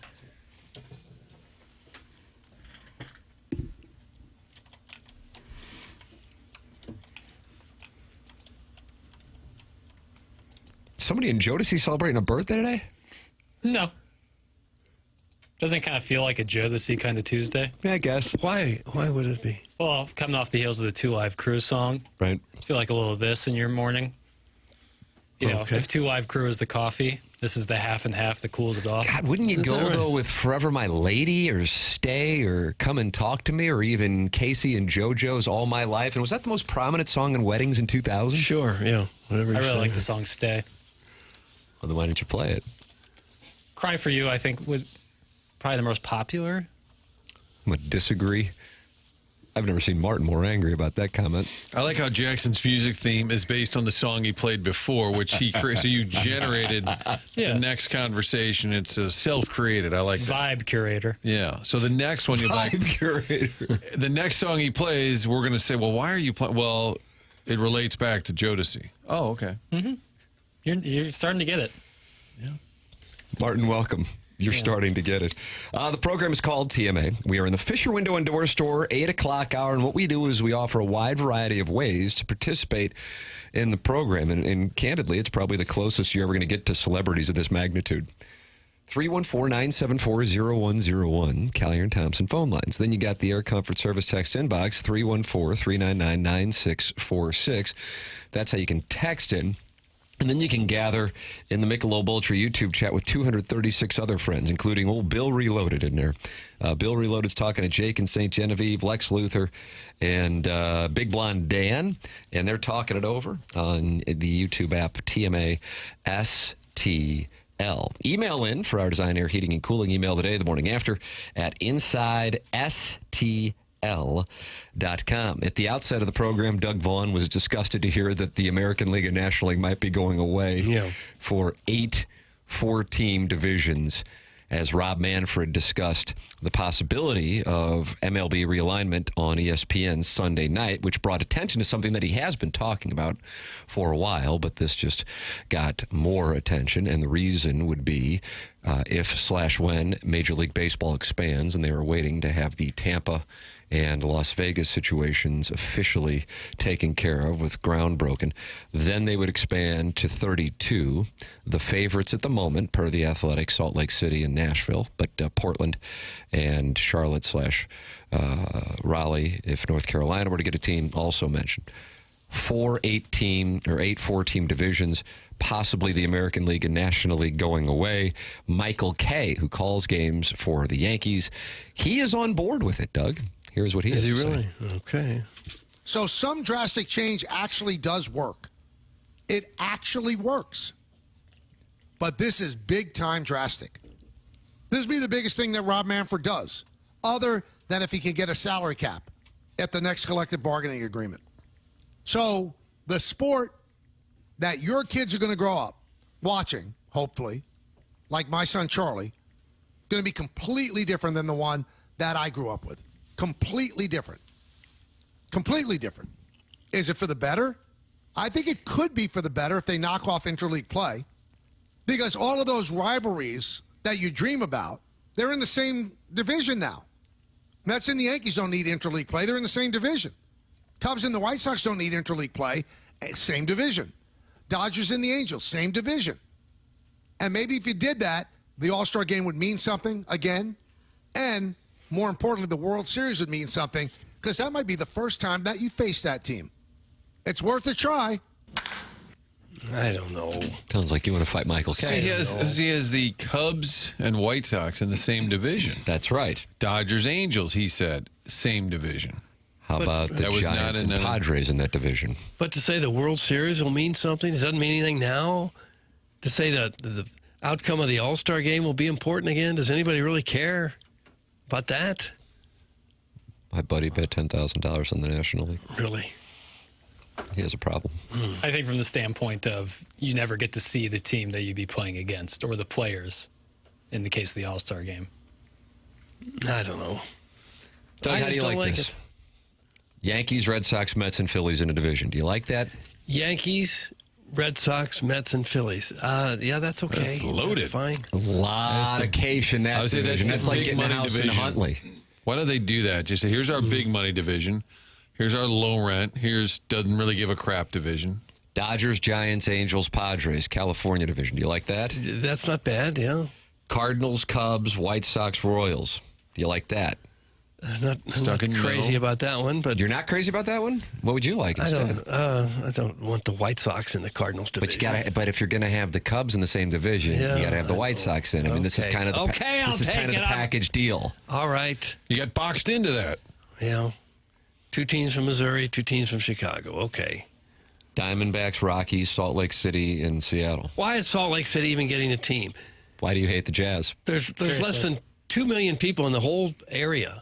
It's like, well, I just read I think it's the swinging. 1.3 million people in the entire Salt Lake City metropolitan area. It's market 46. What did Danny Ainge do to you? Yeah, well, how are they going to support a team? They're going to have hockey, the NBA, and baseball? Why do you hate the Adrian market size Dantley? 46? Thank you, Martin. Look at my backpack. I have a Utah Jazz carabiner. Come on now. Okay. Come on now. That makes them worth a baseball franchise? That's correct. It's hard to support baseball with 81 home games a year. You got to have some population to fill the stadiums Wasn't up. the water drying up out there, too? That was the other concern. Let me hold on a second. Have you ever flown into that Salt Lake City? Anybody? Nurse? Once, really? yeah. I have, yeah. That's Salt Lake. Scary. Okay, don't do that to your eyes. Scary. You know. It's just like the water's not moving. Mm-hmm. There's not a damn thing doing. It's kind of like a reservoir as opposed to a real just like still body of water. But you can't see across it. It's like you're looking at an ocean that isn't moving. Watch this. I see you doing that. Yeah. But the city itself is beautiful. It's just not that big to support 3 major franchises. I don't know if that's a good call. You know, Libby Jack's going to love that woke lib Portland baseball team that's Eric in the Central West End. You're just going to cheer for Portland now? Oh, God. The Portland Woke? I would That's think the name of the team? The Carolinas would be a better choice. A lot more people there. I think that a lot of those sports leagues are not satisfied with Seattle being their only representation in the Pacific Northwest. So Vancouver, Portland often get a look. Well, I'm sorry if you have to spend another 40 minutes in an airplane to get to the stadium you're going. I'm sorry. That doesn't mean you award a franchise to a city that's not large enough to support it. I love Doug, but he's wrong. There are 2.8 million people in the Salt Lake City SMSA. I'm looking at this right now. It says 1.3 million residents. Austin Ashanke, you're going to have to call in 314-974-0101. He's talking about Salt Lake City, Ogden, Provo. That encompasses 120 miles. That'd be like you're taking in like here to Columbia. Oh, nice. Is the entire market area. You're getting owned right now. That's within 120 miles. There's 2.8 million.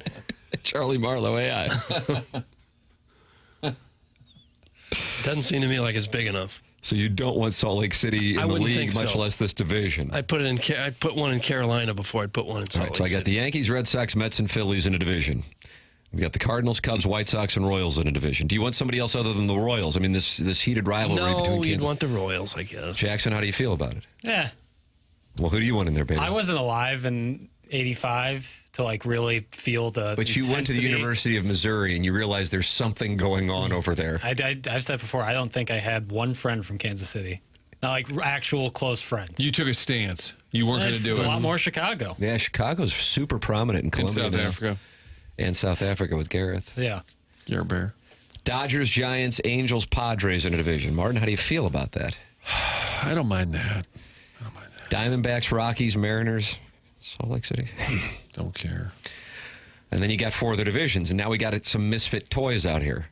We put Orioles and Attitude in a division. We go beltwaying. Do you have a problem with that, Doug? No, that would make some sense. What about Stringer Bell again? So would a team from Carolina right there. Where's Wallace? Do you put the Reds and Guardians in the same division? Probably, if that's your big thing. Do you put the Rangers and Astros in the same division? Yes. Do you put the Marlins and Rays with the passion down there? Yes, if you're putting teams in the same So state. now, if that's what we are doing, then we have our 8 divisions. But then you got to find homes for the Pirates, Tigers, Blue Jays, Twins, and A's. I think you can put the Marlins, Rays, Nashville, and Braves in the same division. And you could add Pittsburgh and Toronto to a Reds Guardians-esque. Okay. All right. We're getting things done here, Martin. We're getting things done here. That's not a very titillating division right there. Guardians, Reds, Pirates, and Blue Jays. Yeah. Well, but things change over time. Seasons change. Yeah. Expose. All right. So now we're putting the Tigers. They're out.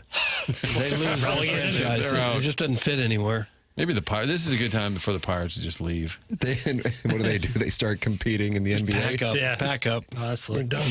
All right, so then where are the Brewers and Twins going? They're hanging out with the Orioles and Nationals? Ooh. Now we're losing their geographic sense. That's what I'm saying. Yeah. So it all makes sense, but all of a sudden. It makes pretty good sense just to keep it the way it is. Yeah. But if Manfred figures this out, then we give him the whole Donovan, Gorman, left field, center field, and Weatherholt. Like, how do you make these pieces fit? If he can do it with these teams, we hand him the Cardinal roster, make them all fit. That might be harder. Somebody said put him in Puerto Rico for Yachty, then he'd manage. Probably just home games. No. You put the team in Puerto Rico, the Cardinales. Yachty's the manager, but only when they play in San Juan. Otherwise, he's Ollie grabs the road games. Okay.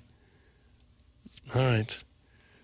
Winds of Change by Scorpions is a wonderful song. That's from Dem Hogs, who has been mocking Missouri's athletic program. He needs to stop. Cardinals, Royals, White Sox, and Rockies. That's from Dale in Grubville. Oh, thanks. God, what a division that would be. Awful. God almighty. Might win it, though. Might have a chance to win it every now and then. Yeah.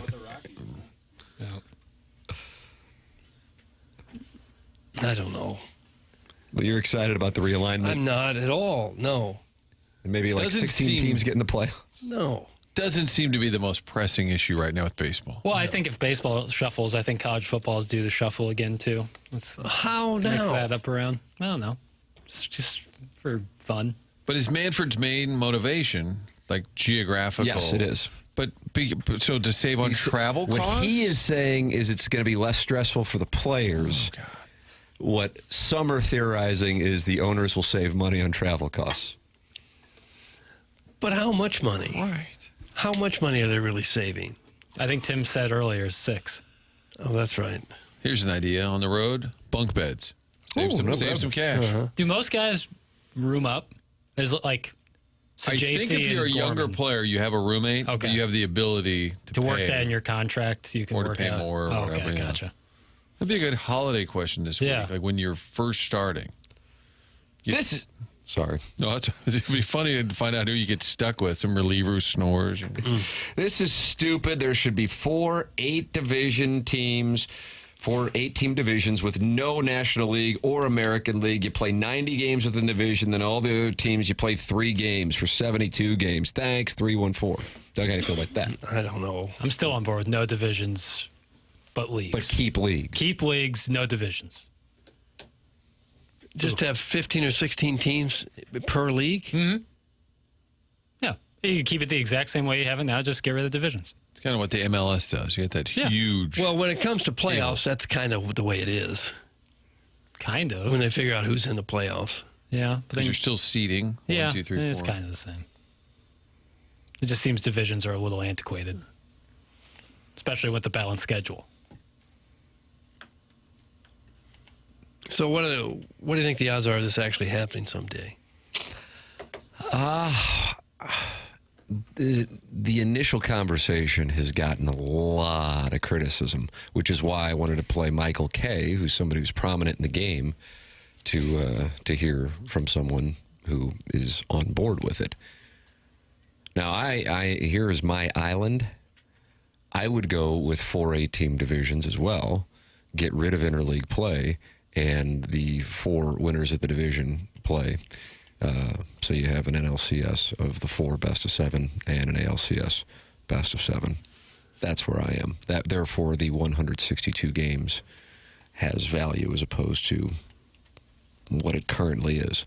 I recognize that is very unpopular. I recognize that would reduce playoff revenue and therefore television dollars, and hence it won't be happening.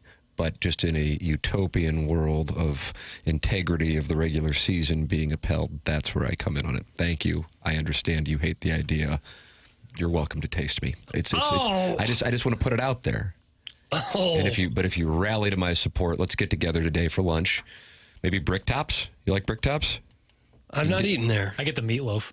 You get the meatloaf at lunch. Mm-hmm. Yeah, lunch loaf. How often do you go there for a lunch loaf? It's Ledoux's, so that's Frontenac probably. Is that Frontenac? It's Frontenac. Yeah, that's Frontenac. Well, I saw Jackson walk in here. I saw Jackson. He had the meatloaf. Looks like Doug, not Vaughn, is going to have lunch with me and Jackson today, and we're having loaf. We're having loaf. I've never ordered He says, meatloaf. I agree with you, Tim. Sparky Spangler says, Tim is so smart. Sparky, you get some loaf. That's more than enough. There's plenty of loaf? Yeah, you get some mashed potatoes on the side. How big a meatloaf chunk do you get? I'd say it's baseball sized. You actually go into a restaurant and order meatloaf? Yeah, it's like called like their gourmet meatloaf. Meatloaf's one of my favorite dishes. Is that right? You like catsup? Love it. Yeah, little onion in there. Oh, man. It's like a deconstructed beef, White right? Castle. It's just like a hamburger. Ground beef, and then you mix some... stuffing or breading in there? Yeah, some seasonings is pleasings, and onion, maybe some cheese, and then you top it with a catsup glaze. Oh, for heaven's sake. Very delicious. It never fails, you know? It just seems like a poor man's meal. Oh, Jackson, you just got called Can we just have a slab of meat, please? I guess I'm a real meat and potatoes See, guy. it just proves that he's meat and potatoes. Doug, I can't believe Doug's anti-meatloaf. Well, It's it's like a okay. traditional It's just- meal. Like when you were a kid, was that not something your ma whipped up? She did every now and then, but it's what you have when you got nothing else, right? It's like spam. No, I kind of No, like it's not like meatloaf. spam. It's ground beef. Doug, Piccadilly at Manhattan has the best meatloaf. I don't What's your know. Mount Rushmore? I don't have a Mount Rushmore because I've never walked into a restaurant and ordered meatloaf. It's a good diner vehicle. It's good anywhere, I say. It's a surprising item on a bricktop menu. I don't know what to tell you. They do I it don't right. even... is it really there? Oh, yeah. For And sure. You go into Bricktops and you say, give me the loaf. I went around the winter holiday season with my family. I like that. That was nice. Doug, that was very secular. We sat down, and I ordered the meatloaf at the restaurant. Did you really? Yeah. I told the blonde girls I said hi. Yeah, it went great. Everyone seemed to enjoy themselves, and I had a scrumptious loaf. Oh, did you really? Yeah. This is a very Midwest conversation here. Yeah, that's right. 636. You don't think in Southern California they're talking about their favorite meatloaf? Don't they have a brick, like a bricktop family restaurant down in Florida? They do. Yeah.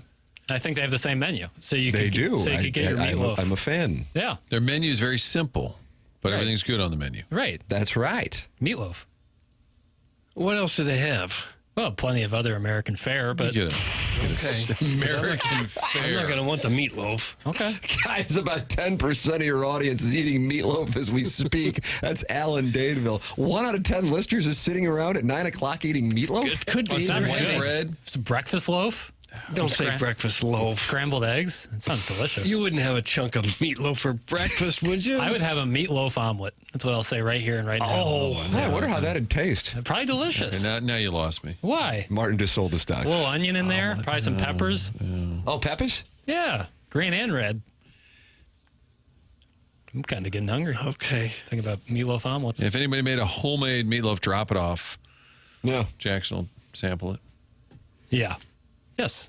Please. Doug, you mix catsup and barbecue sauce in your glaze and top it on the meatloaf. That's the big show. Yeah, I like that. Or just I'll put ketchup my own damn self. You know, I'm not afraid. Sure. You'll work for it a little bit. Oh, yeah. I'm a meat and potatoes guy. Yeah. You're welcome to email in on your Mount Rushmore of meatloafs the morning after at InsideSTL.com for our design, air, heating, and cooling email today. The morning after at InsideSTL.com. And if you aren't able to enjoy some meatloaf just yet, maybe you would enjoy mentality instead. If you're feeling a little sluggish, if you've noticed that you've been putting on weight, but you've been working out. If you've noticed a little fat around the belly, even though you've been working out and eating healthy, these can be symptoms of low testosterone. And that is where Mentality comes into play. Mentality is a local healthcare facility that specializes in helping men feel and perform at their very best, with board-certified physicians providing a full physical consultation and blood panel analysis all during your first visit. Mentality focuses on free testosterone levels, which many doctors overlook, ensuring your treatment is tailored to your body. It's Mentality. Go to mentalityhealth.com/radio to find out more information. It is Mentality. We are in the Marcana Evergreen Wealth Strategies 9 o'clock hour here on TMA. It's 101 ESPN and the TMA STL YouTube channel.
This is Jackson with a Sports Center update brought to you by Saliga Heating and Cooling. This Justin. Toronto Raptors are appointing general manager Bobby Webster as the team's head of basketball ops as the sides have reached a new contract. He joined the team in 2013 and now lands the top executive role. That's from Shams Tarania. That was another Sports Center update brought to you by Saliga Heating and Cooling, a Daikin heating and air conditioning dealer.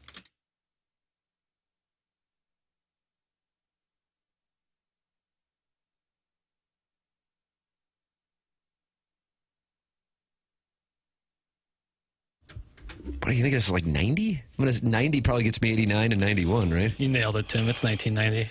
Whew, Scorpions. It's kind of emotional. And they played this in Berlin. This is what's his name? Right. Wanted us to play. What's his name? Ooh, hear that whistle? Kind of Omar-esque. I miss Zamfir, the pan flute. Why don't you give Doug some Zamfir coming back? Sure. Jackson. Thank you. Since that's our theme today. My themes are very malleable. You know, I'm not stuck in my ways. What sport did the Toronto Raptors play? That's in the Jerkwood from Kirkwood, who was not happy with Jackson's Sports Center update here in the Mark Han Evergreen Wealth Strategies 9 o'clock hour. I'm not answering that dumbass question. No! Yeah, well, you it know had what? to do with the Raptors org. Yeah, you mess with the Raptor, you get the claws. Wow, this guy. Golly. We run the North. Who's the greatest Raptor ever? Would that be Lowry? T-Mac? Vince Carter? T-Mac was okay. I'd probably say T-Mac, maybe VC. Don't say VC like he's your best friend. Kyle Lowry is underrated, but would be way like up that there. play? Thank you. I do. You go to Villanova, Kyle Lowry? That sounds right. We slow dance to this at St. Gabriel's in hindsight. Really? You know, a song about the downfall of communism. Now you feel like it was shameful to be dancing to that? Yeah. Skid Row's I Remember You was more appropriate. Also Heaven by Warrant. Hard to believe Janie Lane's been gone that long, isn't it? Warrant. Really is. I wouldn't have thought it'd been that long. Yeah, still no golf talk, huh? 4 hours and couldn't make the dossier today? That's from Big Tough who wants golf talk. Jackson. What's happened in golf that needs to be broken down? Well, Keegan Bradley. Doug has a decision to make here in the next few days. Does he put himself in the captaincy? You want to do predictionary? Excuse me, does he put himself on the roster as playing captain for the first time since 1963 when, of course, Arnold Palmer did it? I'm going to say he doesn't. You saying he's not going to put himself on the roster? That's where my action is. Will Keegs put himself on the roster? Doug? I would say no. Okay. How did he get to be the guy making the decision? He was named captain. By who? Darnell Coles. Why would you name him captain of all people?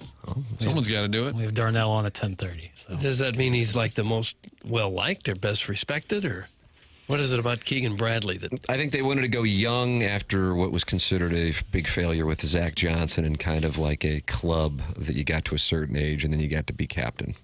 And so Keegan is younger and still active and has a rapport with the current players. And I believe that was the reasoning. But at the time, they did not think that he would necessarily be in the mix to play. But alas, he is. And now a decision has to be made by the captain that he calls the biggest decision of his life. Okay. Hello again, everybody. You're listening to The Morning After on 101 ESPN. My name is Tim McKernan. I'm joined by Doug Vaughn and Martin Kilcoyne. We will take your calls. I guess if he's going to be there anyway, he may as well play, right? You don't want to just sit there and watch. This isn't like a company softball game. Well, how often does the captain play? Is there a ratio on that? Not since 1963, Martin. So Arnold Palmer. Almost never. Correct. Rory McIlroy was asked about it last week at the BMW, which is coming to St. Louis next year. And he said even if he was asked, he would not do it. He says he was kind of hinted at before. He said it's too much of a responsibility, and you could not be an effective captain and also play.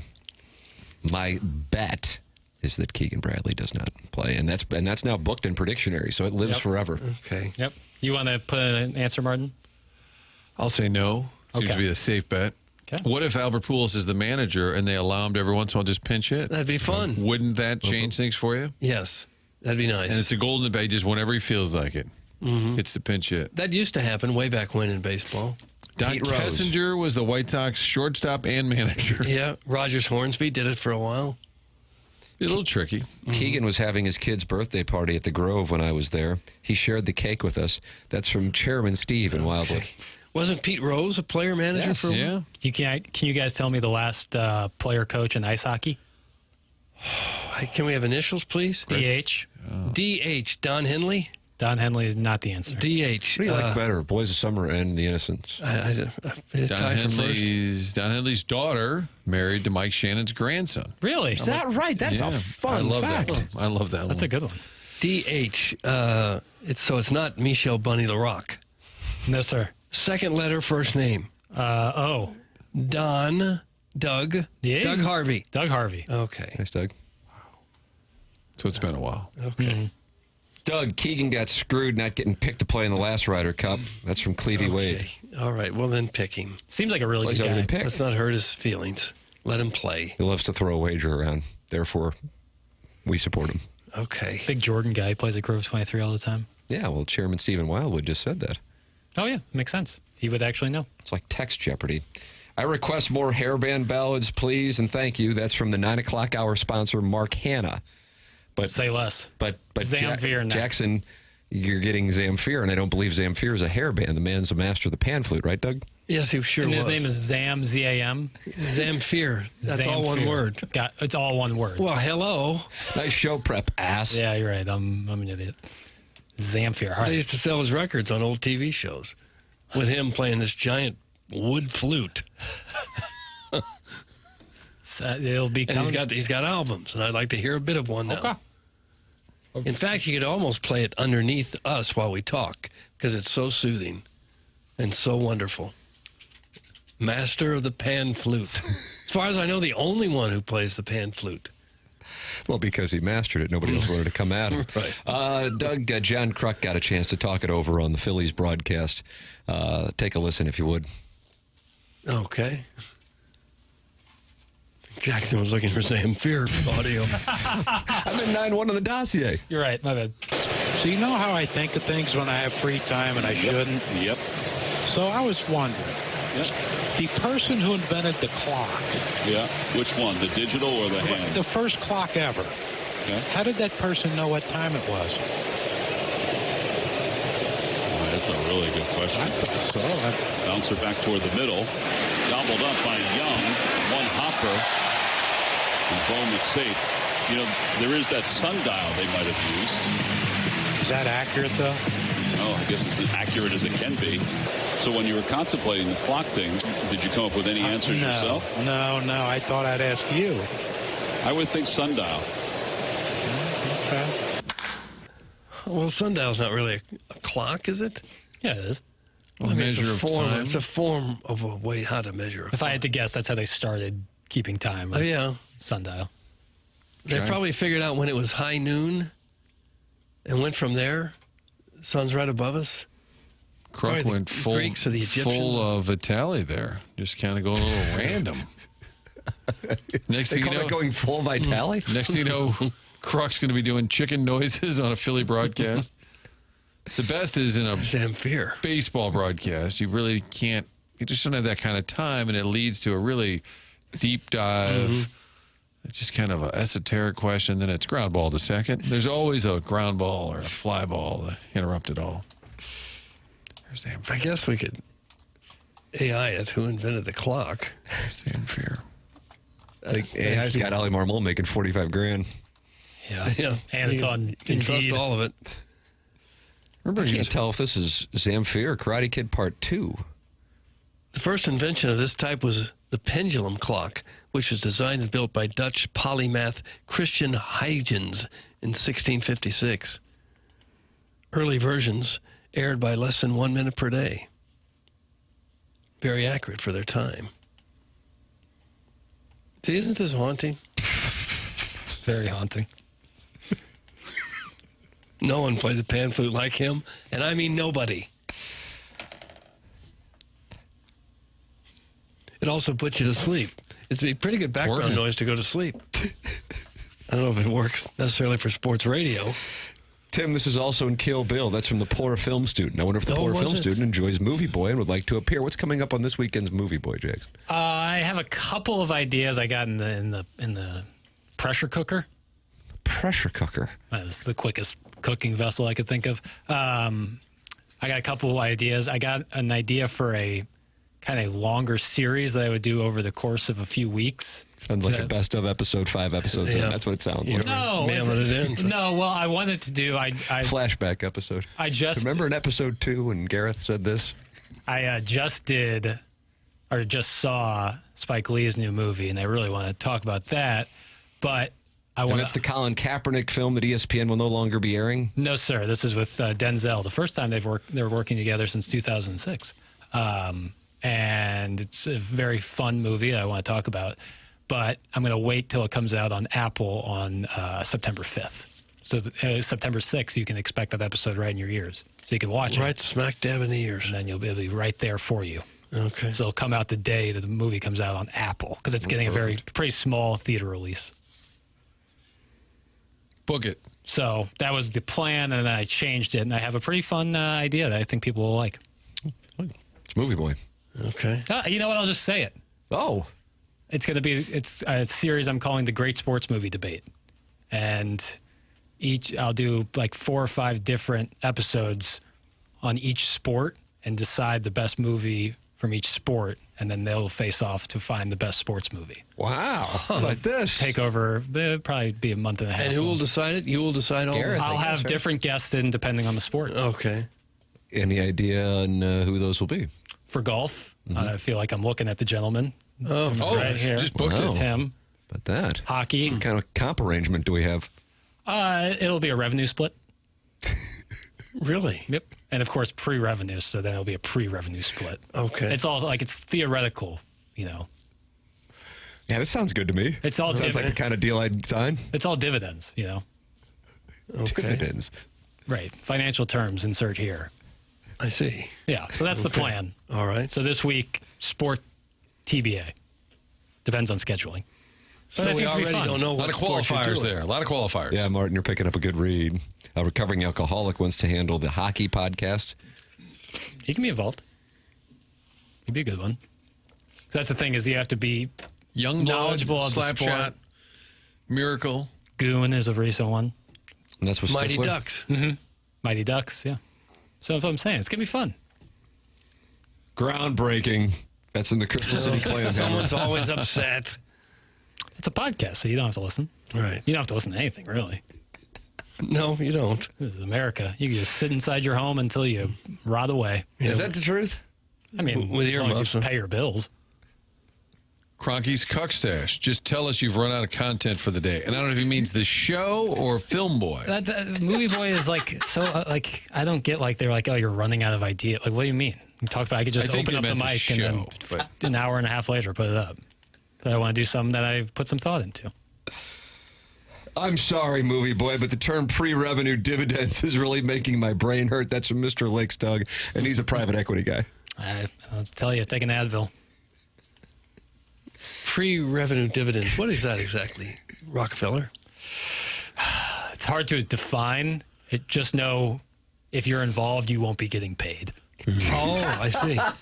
Just give me a big old pile. Just give me a big pile, access to the funds. You won't be paid in money. I'll give you a little bit back. Yeah. Gift cards? Yeah. I like a gift card. Yeah.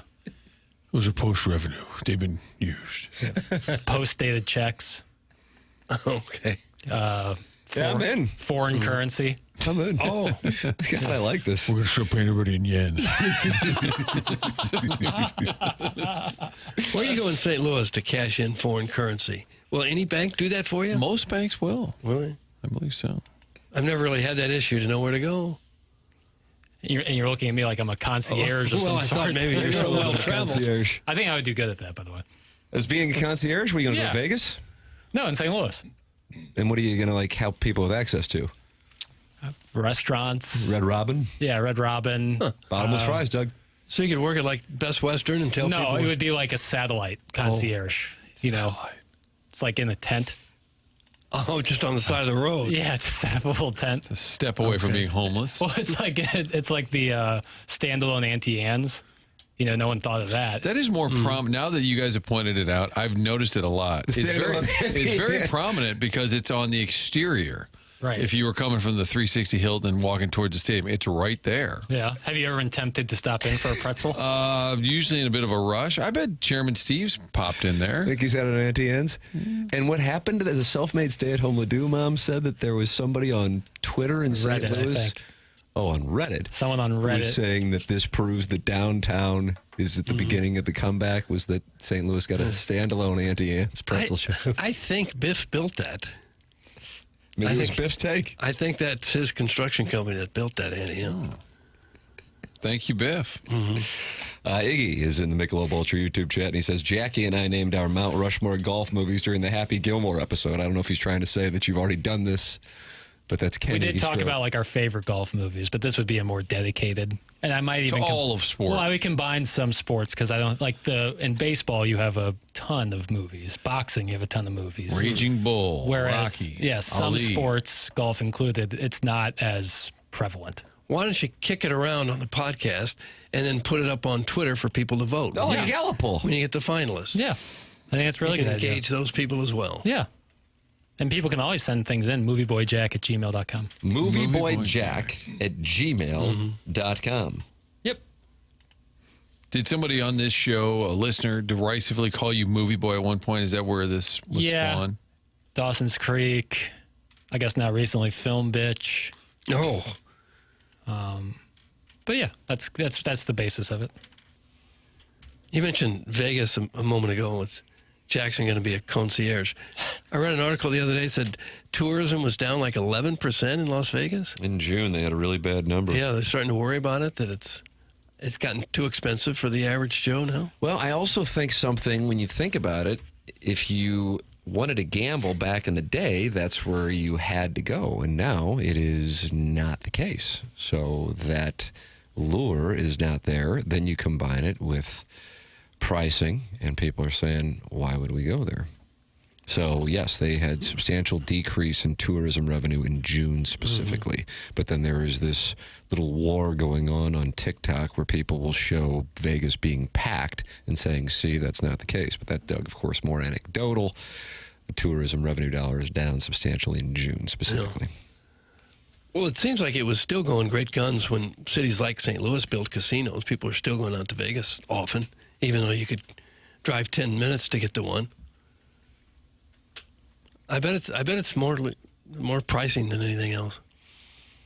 Resort fees will get you, Doug. Yeah. You get your room, and all of a sudden you got a $60 a night resort fee in there. Because it used to be a rather affordable place to go, wasn't it? You can certainly Reasonable. enjoy Circus or Excalibur, Luxor. You can get in there real nice, like. Mm-hmm. But these places are hellholes. What's wrong with them? Just lower class. I How many stars? Jackson, how many stars does Circus have? I only visited the exterior. You mean you walked by? And it didn't seem like it was, option A. Yeah. I don't know how many stars. You always hear stories about it. Wouldn't you think if you're a corporation and owned a place like that, you would make sure that it was up to snuff compared to some of the other beautiful places? I don't think you're going to, compete against places like the Wynn or Venetian or Palazzo. So it's like we can be the budget place on the Strip. And lean into that. Europe's not coming to the States. Canada and Mexico are not coming to the States. China's not coming to the States. The world views the U.S. as not a good place to visit right now. That's from Vizini. I don't know what about American tourism to Las Vegas. That's what I'd be curious if that actually is an accurate premise. Backstreet Boys are doing a residency at the Sphere right now. I'm sure Doug would love that. That's from The Never-Ending Wife. Would you want to go see the Backstreet Boys? Oh, I'd go just to see the Sphere. Yeah. Travel to Vegas used to be cheap. That's the difference. That's from Boozy. Yeah, I thought it used to be kind of a reasonable place to go. But not so much anymore. Circus, and Excalibur are the only places I've ever stayed in Las Vegas. All I can picture right now is the Thunder from Down Under and the Louis Anderson stand-up show. That's some hard-bodied. Thunder Down Under was there at Circus. Guys, Color me intrigued. Are you saying Circus is the Las Vegas hotel version of the Cardinals? That's from the 314. Oh, no. Maybe Branson cut into some of their business, Tim. Yeah, see Branson, Doug. Because you got that, who plays the violin? That's Sotaguchi, the other guy. Oh, yeah. Shoji Tabuchi. Yes. Yeah, there you go, Doug. That was your guy. Get a fiddle. He was always on vacation when I was down there. Email in the morning after at InsideSTL.com. Design Air Heating and Cooling email of the day. Doug, you know anything about Design Air? I think you do because you know I Seth do. Goldcamp I got him out and to you know my house. Steve. Yeah, the dashing Steve. He took care of the run capacitor. It went bad on my air conditioner about a week back. And boy, that house got hot in a hurry. But Design Air will get it out to your home in a hurry and get it taken care of. Be a really good idea to get some maintenance before it goes bad. That's always what they suggest. But if you can't do that, if you never get around to doing that, just know that Design Air can get people out to your home very quickly. Seth Goldcamp and his team do a fantastic job, and they have been doing that since 1904. 1904, long before air conditioning was even a thing, but back then they did the furnace, of course.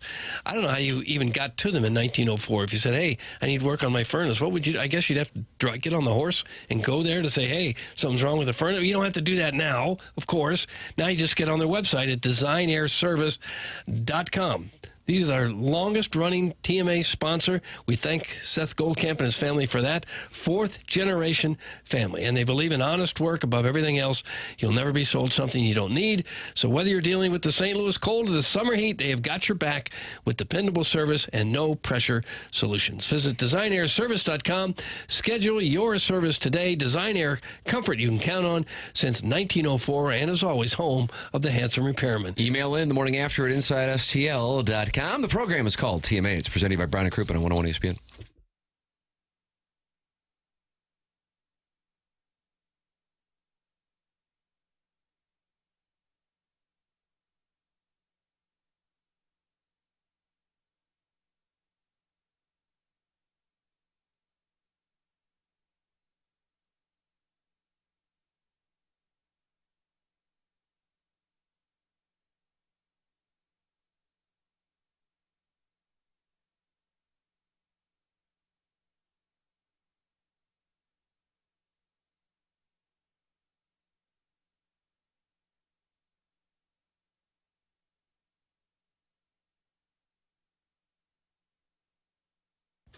Love telling you about Together Credit Union, locally based, 14 branches around town. And when we talk mortgages, they want you to know the specialty loans include the community contributor mortgage. That's for teachers, firefighters, healthcare, emergency medical professionals, and more. Those benefits include low down payment, lower interest rates, and no private mortgage insurance requirements. All of this at TCU.org. Together Credit Union knows that mortgage loans get complicated. They're going to help you through the process. And all of it's done in-house, all of it right here in St. Louis. Together Credit Union's experienced team will handle the underwriting, servicing, everything in between. All of it is done locally. So if you're a community contributor, there's a mortgage for you. Teachers, firefighters, healthcare, emergency medical professionals. Find out more. Go to togethercu.org. That's where you'll get the rates, the terms, the details. Here's to making St. Louis your home. Together Credit Union is an equal housing lender and federally insured by NCUA.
Welcome back. It is the morning after, and it's presented to you by Brown and Crouppen on 101 ESPN. Mark Hanna, Evergreen Wealth Strategies, sponsor of the 9 o'clock hour. Tim McKernan, Doug Vaughn, and Martin Kilcoyne with you on the program. And Doug, look over on your right.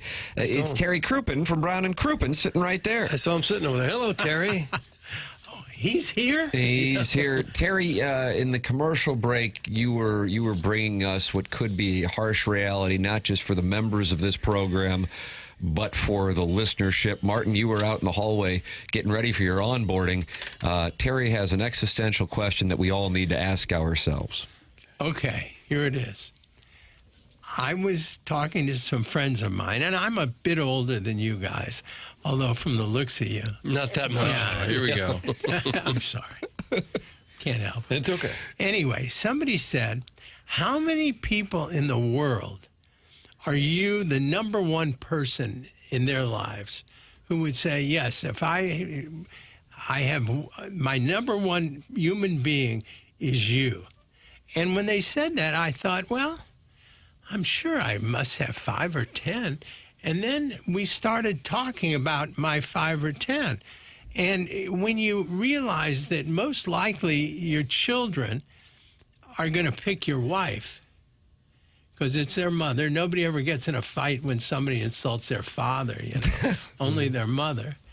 And I thought, well, okay, not my kids. With my wife, no, I think her favorite people would be her children. In other words, if there's a rope and you got to pick one of them up, they would save all the kids. Yeah.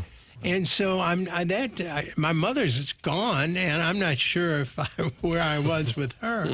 But it's kind of a sobering. Yes, that's a great adjective. Because how many people would you guys be sure of that you would be undoubtedly their number one person?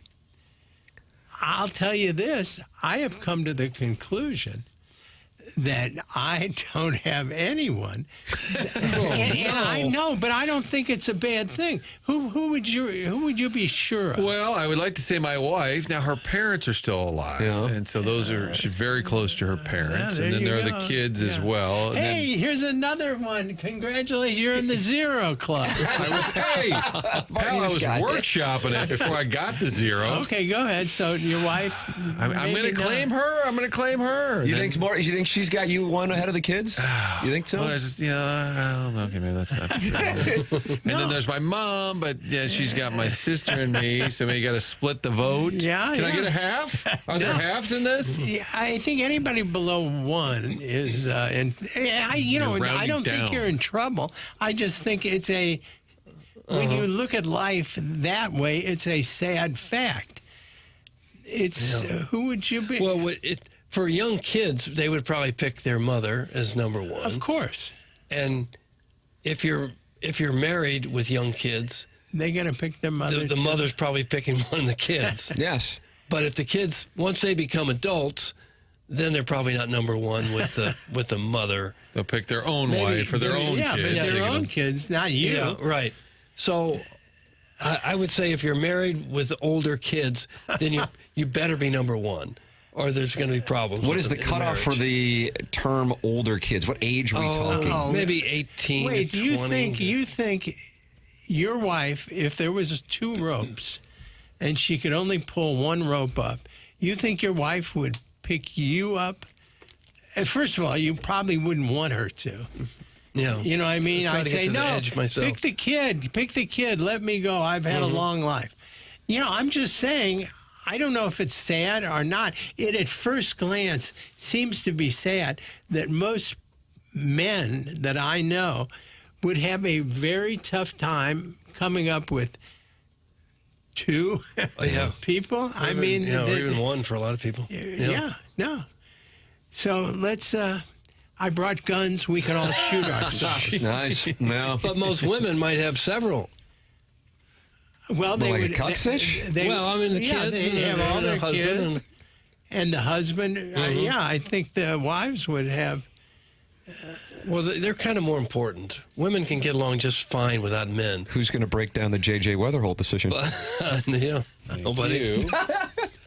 This is when our weird texters start saying Tim's number one for them. There's probably going to load up. That's the thing that's nice for me. Nobody in my family, certainly, but it is nice to have the texters. They actually know you. That's Hey, the don't difference. lie. Tell us the truth. Is there anybody out there that thinks I'm their number one? This is, if you are, please Text do in something. if you have Terry Crouppen as number one, 314-399-9646. What about Ed? Ed Herman, you guys are really tight. We are really tight. A little sideways these days over the photo, but No, that is. He brought it in, and I got to see it, and I want to have that photographer do my work. And he did it himself, I think. I don't think he had a photographer. Wow, what a talented gentleman. He took a picture, and then I guess there are, Filters. Filters. Yeah. I mean, am I right?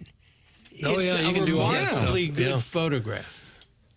looks ominous. Ominous is the right but word, he looks Martin. like very handsome. Yeah, very, dashing and ominous. And a lawyer that would take you to the cleaners. Oh, my goodness. He would own the cleaners. He took you to. No. Terry Sharon in Clayton says, does a dog count? She says, Does a just dog kidding. count? It's my husband for me, but that's because we have no kids and our parents are all dead. LOL. So by default, she has one. He's a lucky guy. Oh, now they're calling Terry because they're saying, come on, hang in there, Dad. We love you. You're the best. Yeah, right. No, it's a sobering thought. Mm-hmm. Did you come up with anybody, by the way? Why, I was you trying to got it, argue yeah. that it was my wife, and then you whittled it down to 0 before I could finish workshopping. Okay. You told me there was no chance. No, I don't know your wife other than... Well, you tried to Facebook friend her that one time. Got a little weird around here. A little bit. Terry, I'm a 0, and I'm it's unfortunate, but my wife would be our kids. My kids would be my wife, and then outside of some of the texters, I'm at a 0. I was looking at your face as you came to that conclusion, and it was sobering. That's the adjective. It was the same face I had as I desperately searched everybody I had ever met to see if I could come up with one. Almost 8 billion people on the planet, and we're at zeros. Yeah, that's kind of sad. It is. I don't know when these esoteric or deep dives begin, but a friend of mine, his brother-in-law was there, and he said he had retired. He was a doctor, and he said, I officially matter to no one. He said, I don't have work calling me. He said, my kids call my wife. He said, nobody even notices that I'm still here. He said, and he wasn't complaining. He just said, he goes, I'm not accountable to anyone, and nobody's looking for me. No. Now, how about this? From the 618 texting into the program, Terry. Girls will pick the father. Boys will pick the mother. What do you think about that? Girls will pick no, my girls would pick their mother. Is that right? Okay. Yeah, they're very tight with their mom, and that's always been okay with me till recently. Now that I'm having such thinking about this question. Scarcity of people that I'm number one with, so are you serious? You really? Do you feel 0. you're 0? Yeah, because I have 2 kids, both young, 7 and 3. Yeah, they're gone. Yeah, they're my wife, and then my wife would be the kids. No, even my dog, even Goldie. You think Goldie would not have you one? Oh, not a chance. Is my wife walks in and out of a room, she follows her. Oh. Yeah. No. They say dogs have one true master. Yeah, and it's generally the person who feeds them. Yeah. And my wife being home all day, she has much more feeding opportunities. Right. Wow, sounds like me and Terry are going to go get some shots at about 10 o'clock, a couple Manhattans maybe, and just talk about life. Yeah. Where did we go wrong? Wow. The South City Power Hoosier texting in says, typically men only have their dogs. That's why we love them so much. Doug, how about that? I think that's true. Well, but again, I don't even have my dog. This is really sad. Could you get another dog, maybe? No, you like Goldie. You really like Goldie. I like Goldie. Yeah, you're monogamous with Goldie. I am. I sincerely think dads are a possible choice for older kids, late teens, before they meet their new people. That's from the 314. So dads become at a later age for kids? That's what this person's texting in? What do you think on that? I think his dads are tough typically early, and then the kids kind of like them better later on. I think that's what they're saying. Yeah. But I don't think they like them better than their moms. Right. That's the thing. When you think when somebody insults your mother, it's much more of an insult than if they insult your father. I think it's part of our culture, you know? Probably so. You know, men are out away a lot when the kids are little. And, you know, and a father, it's a very nuanced job. Because in the one hand, a mother, all she has to do is just crazy love the kid. But a father has to love them, but he also has to discipline. Yeah. And he's got to sort of have a little distance sometimes with the children. So they, you know, I think it's kind of sad. Buzz, who was the TMA Lister of the Month, Doug, in June 2023, texting in that my wife would pick our dogs and then also our hot neighbor Stu before she would pick me. No, Keep Stu out of it. Yeah. Stu is... Gosh. There's always a hot neighbor in the mix, too, right? I'm so sorry for you. That must be terrible. Yeah. I would move. Get away from Stu. Who needs Doug. that? Who needs competition next door? Well, is there any hope for us as we get later in life? No, I think the someone? only hope is you just feel, you know, this is, I was born the way I am. Yeah. It's part of the deal, and I'll take it. Yeah. You know? And this is a man's cross to bear, you think? Yeah, don't you? I guess, I mean, when you're laying it out that the kids choose the mother. I think so. I think this is going to be one of those things. People listening, ask your friends. It's a very interesting discussion, and one that I've never had with a woman. I wonder what they would say. Yeah. Some might even pick their mother over their husband. Oh, some.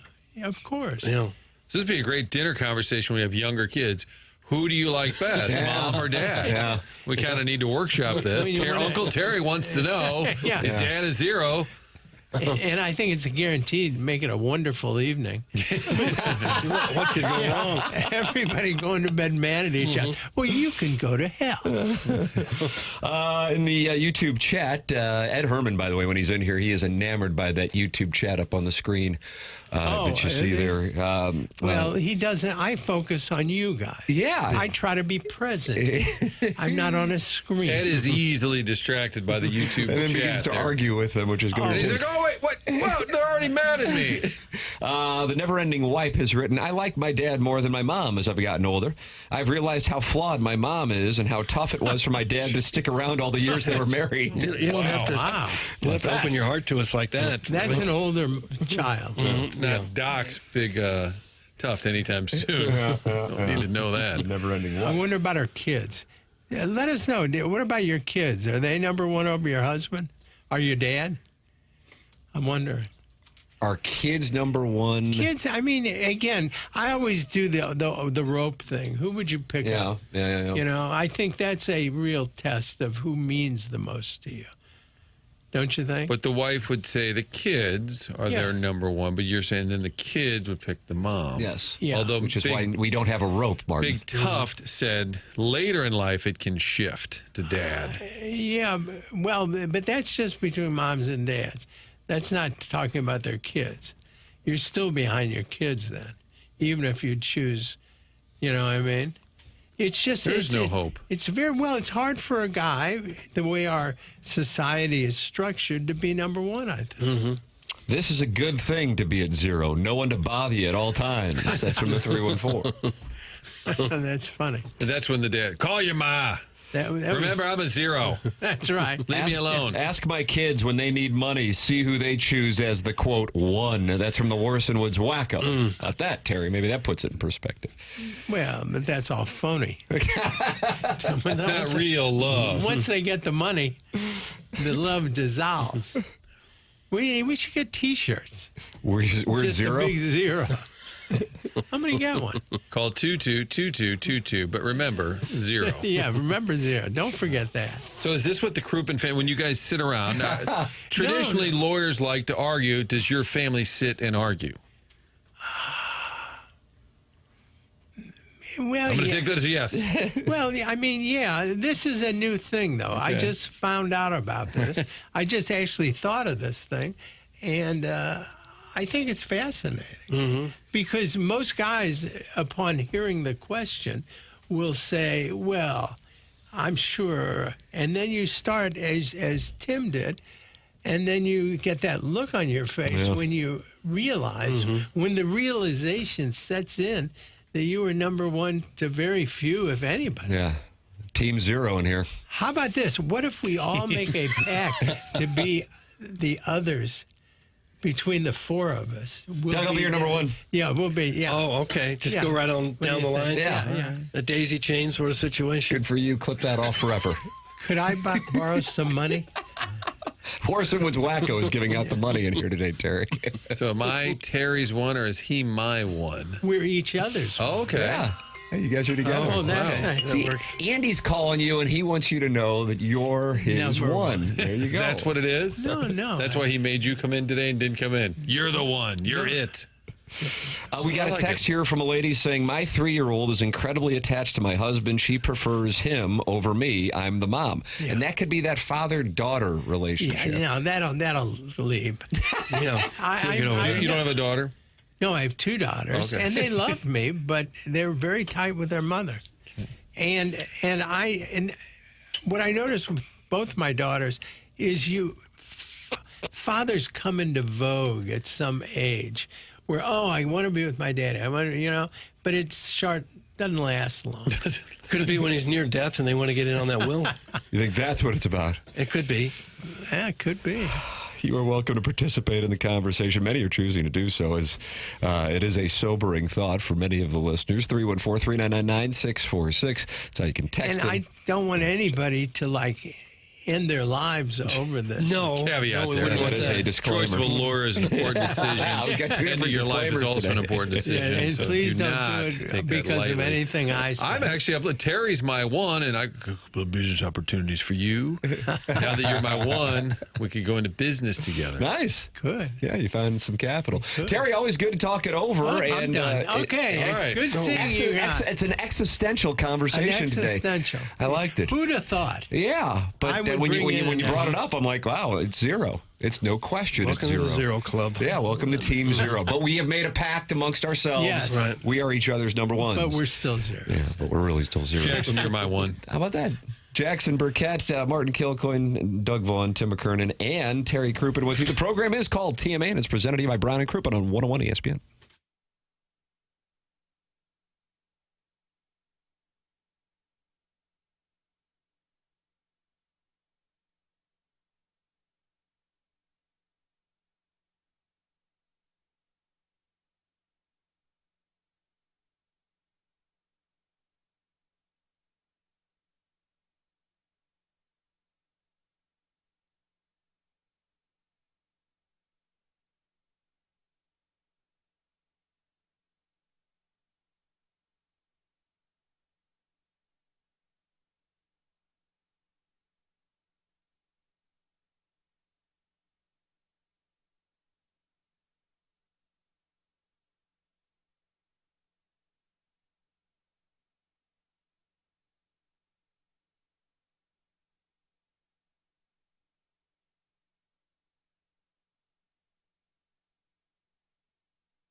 David Coverdale, wow. Wow. Wow.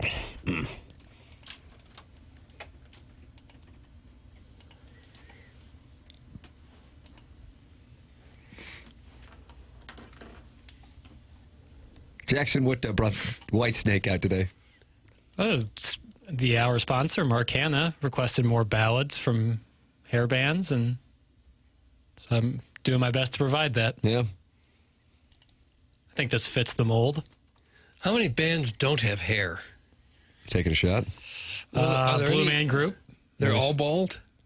Yeah. Blue Man Group. How did you pull that out? Well, they're all bald. I know, but how did you just pull a Blue Man Group reference? Every one of them? Just nothing. Well, when they're donning the look, they're all wearing bald caps, at least. Paint flying around? Moby, he's bald, isn't he, Tim? Yes. He was attacked by Eminem. Yeah. So You could get rolled by Obi. Yep. Right. Trice. So there's a couple right there. But everyone beyond them would be in a hair band. Well, a band with hair is different than a hair band. Think about that, The Doug. big flowing hair. Big hair. Oakville Prom. You had the David Coverdale look, Doug. Motley Crue. Was that the Shout at the Devil, or was that Ozzy Osbourne? I just don't. I don't know. Who do you think's the most famous bald musician? Musician, as in, can he be a singer, or you're talking about an instrument player? Was Phil Collins bald, or did he just have thinner hair? It's a good question. You don't see a lot. Louis Armstrong was bald, wasn't he? Phil Collins, towards the end. Elton John, I think. Always had a wig on. Yeah, that's the thing. There's some hair restoration situations. Used to have a hair. I think for this, it would have to be they were performing bald. Iggy is in the Michelob Ultra YouTube chat, Jackson, and he says the answer is Pitbull. Good, actually a good answer. It looks like Ben Boyd. Ben Boyd. Yeah, I think that's a good one. I'm seeing Smashing Pumpkins' Billy Corrigan bald. Yeah. Rob Halford of Judas Priest. Daughtry's Chris Daughtry. From Daughtry fame. By the way, celebrity related, I mentioned earlier Mike Shannon's grandson was married to Don Henley's daughter. And somebody texted, "Stop spreading lies, not true." Whoa.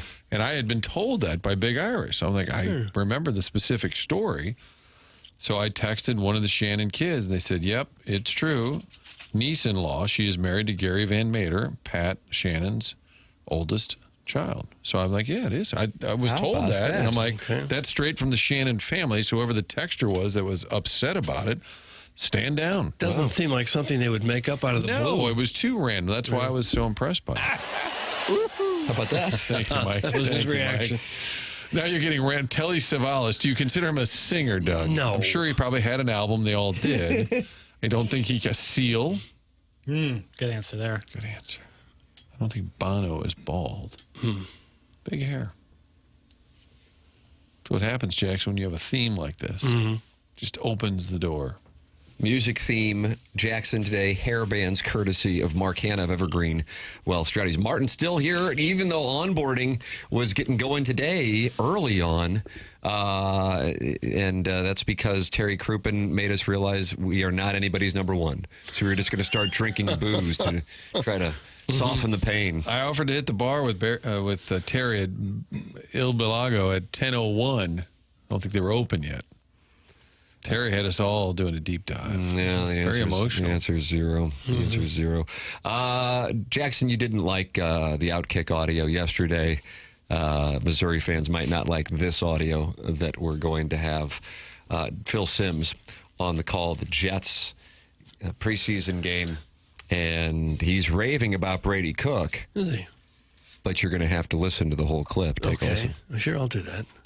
Yeah, I've been impressed with Brady Cook. Free agent, I think, right? Yeah. Did look, from Missouri. Starter, captain of the team. Really didn't have a great chance with their offense and their talent to shine. What? I don't get it. Boy, it ended real quickly there. Just when he was getting into the really meat didn't have a great chance with their offense and their talent to shine.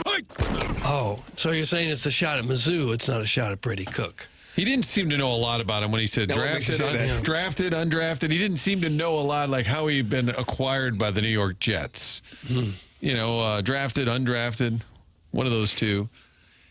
His Didn't have a chance with their offense. His quarterback rating so far in the preseason is 105.9. It's far better than any other Jet quarterbacks. Frank's got him in Canton. I believe 21-5 was the record of the Missouri teams when Brady Cook quarterbacked them. They finished 8th in the AP poll in 2023. But yeah, he didn't get a chance to shine. I respect Phil Simms' acumen. I would have enjoyed a better deep dive. Said they didn't do enough with Luther Burden. They could have gotten a lot. They could have been a more productive offense, or I think they limited him with some of the short throw. Like if he had a true deep dive, if he showed his work. Yeah, no, I'm saying maybe there was more because it seemed to get cut quickly. But I don't know that. I don't know that. If you're a broadcaster preparing for that game, the third or fourth string quarterback is probably not at the top of your But in a preseason, list. you know that they're going to be in there. Having done preseason football, I will say you actually work backwards. The guy who is like the biggest scrub, you read up on more than Isaac Bruce or Torrey Holt. But like, can I hear it again? Because I feel like he didn't know a lot about Brady Cook, but then he swiped at Mizzou. Yeah, I've been impressed with Brady Cook. Free agent, I think, right? Did look, from Missouri. Starter, captain of the team. Really didn't have a great chance with their offense and their talent to shine. Okay. He said he was a starter. Into a take He was there. a starter. I imagine most of the guys in the NFL were starters on their college teams. It's a starter. And I felt like there was a pause in this world that you got to have some kind of take. He's out there running around. He's like, he was just kind of looking. Yeah, I mean, obviously we're going to put it under a microscope more than anybody. But I say us, like people. Most people watching the game Missouri would have no care, but that's just like factually inaccurate. Last year he had 2 wide receivers who are going to be in the NFL and a tight end who might be in the NFL. Sought after offensive coordinator who makes a ton of money. Schrader's in the NFL, played there a year ago. Yeah. But I think you could argue maybe their offense. If he wanted to say he's not quite ready for the NFL because I didn't like how they did this scheme or that. Like if he gave me a good quarterback because he was a high-level quarterback, Phil Simms, that would be more interesting than just kind of a throwaway. They didn't have the talent and stuff. Right. Yeah, right. And if you could say that of Drew Lock, even though I think his teams weren't as bad as some might remember, but Brady Cook's teams were. I mean, I just said it. They finished 8th in the AP poll in 2023. So to say that they didn't have the offense or the talent is misguided, I think. I think he was just winging it about a player he didn't do much homework on. Agreed. And when you think of big picture, if you think of Missouri, you're thinking, well, they're not contending for anybody's national titles, so they must not have a lot of talent. Right. But also STP. Something to prove at all times. Yep. At all times. You're welcome to get involved. 314-399-9646. That's how you can text in. Air Comfort Service text inbox. You're welcome to call in. 314-974-0101. Collier and Thompson phone lines. And, of course, you can email in. The Design, Air, Heating, and Cooling email today, the morning after at InsideSTL.com. Martin Kilcoyne heading to onboarding. We are in the 10 o'clock hour where we'll have the Design, Air, Heating, and Cooling email today. It's TMA 101 ESPN.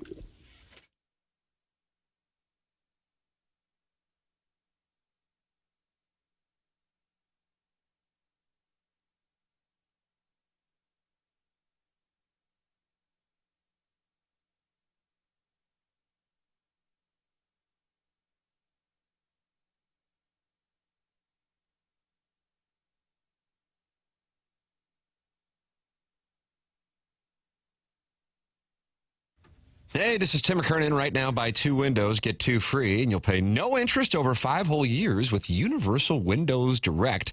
Call them at 314-334-2522 for your free in-home estimate today. Like me, you'll be saying, I love my windows. We have been feeling the heat this summer. Man, has it been rough. If your windows are not doing their job, your cool air is going right out the window, literally. That's why now is the time to call Universal Windows Direct for their buy 2 windows, get 2 free offer. And the best part is you'll pay no interest over 5 years. Their super spacer technology will keep the hot air out and the cold air in. Call 314-334-2522 or visit universalwindowsdirect.com to schedule your free in-home estimate. Make sure you check out Universal Windows Direct. Buy 2 windows, get 2 free. No limit on how many windows purchased and pay 0 interest over 5 years. It's Universal Windows Direct, 314-334-2522 or visit universalwindowsdirect.com to schedule your free in-home estimate. Once you feel the difference, you'll be saying what I say, I love my windows.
This is Jackson with the Sports Center update, driven by Johnny Londoff Chevrolet and Johnny Londoff Autoplex.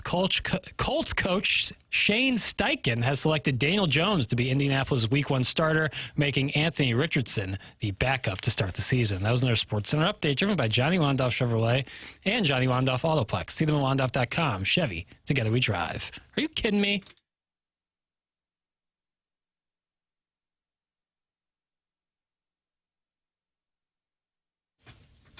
Oh, wow.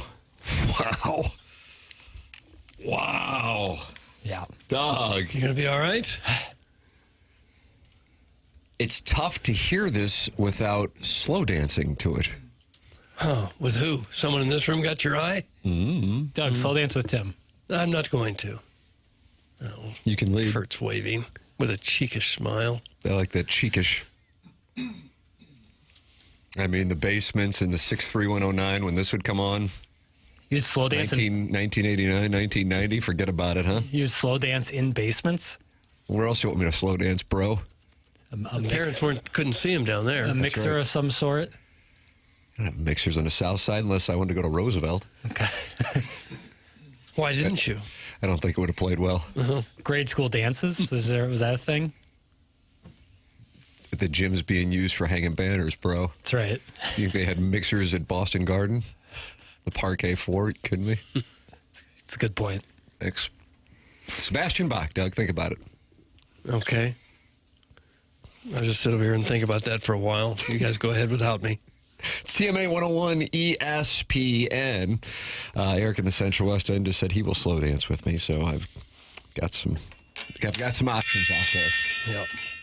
Sebastian Bach from Skid Row played a Whiskey Fest 3 years ago in Maplewood, and I got my wife pregnant that night.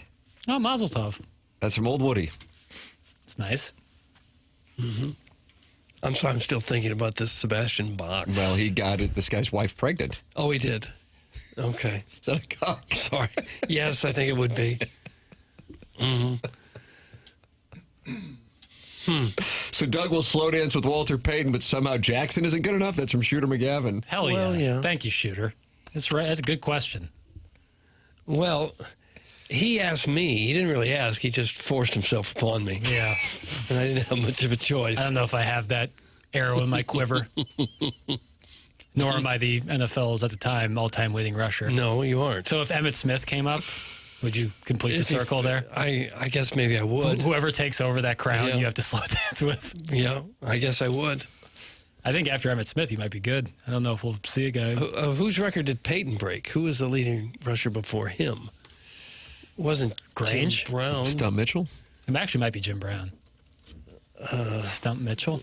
It was Jim Brown. Was it? Yeah. Mm-hmm. And then Stump Mitchell broke his record. I don't. Stump Mitchell's not in there anywhere. It's a tough He just nickname. isn't. Stump. Have you guys ever seen old film of Jim Brown running for the Cleveland Browns? Some of the gentlemen had a tough time tackling him. Oh, he's got to be. That's why he's still considered by many the greatest player of all time. Really? They just couldn't tackle him. He's been on the program. Friend of the show. Has he really been? Yeah, on the we show? had him on. Absolutely. Lives out there in L.A. now, I think, right? Jackie, can you get him on? Jim Brown? Yeah, dated Raquel Welch for a while. Didn't he pass away? He did, which is what makes the discussion so amazing. Yeah, and been gone for a couple of years. Yeah. He actually just recently. Well, so if you can get him on, that'll be a big Okay, coup. we'll get Jim Brown on. Any other deceased athletes? I think he was the best I ever saw play, Jim Brown. Think he could slow dance? Imagine he could. Yeah. Yeah. Imagine he could. Good actor, or at least an actor, whether he was good or not. Jackson, good or bad? Jim Brown is an actor. Dirty Dozen. Yeah. Pretty good. Yeah. He's He'd in have- other he'd- things, too. He'd have an argument for best athlete actor. Jackie Brown. Jim Brown's and Jackie Brown? Or Pretty is- sure. Is he? I mean, you're the one. You're doing Movie Boy. You got to be up on this, man. I love Jackie Brown. I'm just trying to think. Pam Grier. Love Pam Grier. Robert Forrester, I believe, nominated for that movie. Best athlete actor, would The Rock qualify for that? I'm going to exclude wrestlers. Let me, yeah. Where's Larry Nickel? Is he on hold? You're not letting He him actually, through. he hasn't called in nor texted me something sassy, so I don't know. I think Ray Allen would have to be in that conversation. Shuttlesworth. Jesus Shuttlesworth. Shaq, do commercials count? Yeah, but he's also been in, Blue Chips. What about OJ? Kazam. OJ. Oh, my God, he was in Grown Ups, too. Yeah, and Shaq, yeah. Oh, God. OJ? Yeah, OJ with Heaven Right. Kareem. Was that Rick Fox in that Denzel movie? Yes, it was. You know who else was good? Chuck Connors. Chuck Connors. He was the rifleman. And he played in Major League Baseball and the NBA, and some credit him with doing the first slam dunk. Oh, okay. Chuck Connors. Well, he can be interesting. Have you ever heard of that name? He was a big star in the 50s, 60s. Bob Cousy's pretty good in Blue Chips. Is he? Yeah, he's just knocking in free throws like it's going out of style. Fred Dreyer starred in Hunter. Fred Durst. Merlin Olsen. Athlete in his own right. Merlin Olsen was a pretty good actor, actually. Those are both Sigma Chi's. Are they? Martin would be delighted. In Hoke to all of us. Email in the morning after at InsideSTL.com. Design, Air, Heating, and Cooling email today is coming up on the program. If you're feeling a little sluggish, if you're putting on weight, if you're not getting the results you used to get from your workouts, Doug, that could be low testosterone. That's where Mentality can help you out. Talking about symptoms like low energy and motivation. You're tired all the time. You're feeling anxious. You're feeling moody. You're feeling irritable. Those are symptoms of low testosterone. Mentality is a local healthcare facility that specializes in helping men feel and perform at their very best. Board-certified physicians providing a full physical consultation and blood panel analysis all during your first visit. Mentality focuses on free testosterone levels, which many doctors overlook, ensuring your treatment is tailored to your body. It's Mentality. If you are interested, go to mentalityhealth.com/radio to find out more information. It's Mentality at mentalityhealth.com/radio. The program's called TMA. It's presented by Brown and Crouppen on 101 ESPN and the TMA STL YouTube channel.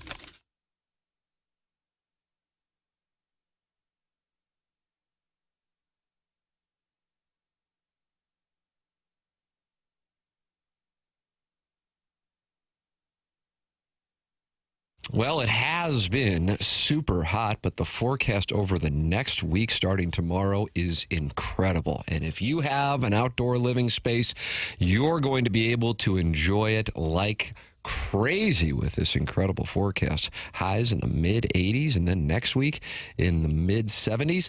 Well, that's where Aesthetic Design and Build can help you out. They've been building high-quality custom decks and outdoor living spaces now for over 30 years. Dan and his team have a showroom in Chesterfield Valley, and I've been out there. They walked me through all the different types of custom work they're capable of doing, from a full-on custom deck to adding on a pergola or even looking to shade your covered patio with retractable screens. They really do have answers for it all. They're online at aestheticdesignandbuild.com, or you can give them a call, 636-532-5008. That's aestheticdesignandbuild.com. Come check out that showroom in Chesterfield Valley and let their expert team walk you through all the different outdoor solutions they offer. They are a customizable outdoor design team, and they will set you up at your home to let you enjoy beautiful weather with your family. Aestheticdesignandbuild.com, and let them know I sent you their way.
Oh, what is Jackson doing here, Doug?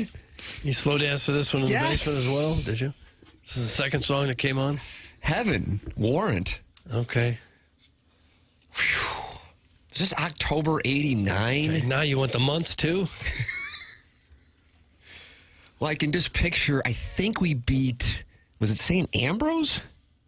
Oh, wow. Why do you say, oh, wow? Because they were a What, powerhouse? Soccer? You had a grade school soccer game that you remembered? The Heart of the Hill. Okay. Always tough when the Irish went up against the Italians. I was going to say. But I didn't want to. And then I think we went to Six Flags after that for Fright Nights. Oh, to celebrate. Yeah, big night. Love Fright Night. And there were some girls dancing in the line. The Mine Train to Bobby Brown's My Prerogative, I think. And then we went to, I think it was Mary's house. Yeah. And that was on Winona, am I right? So you went We from slow the south danced. side to Eureka, back to the south side. After beating St. Ambrose. And who's doing the driving? Moms. That sounds like a great day, honestly. That's why and then I hear Janie Lane and Warrant, and that's what I'm thinking about. Right. Okay. Did you ever make girls a mixtape?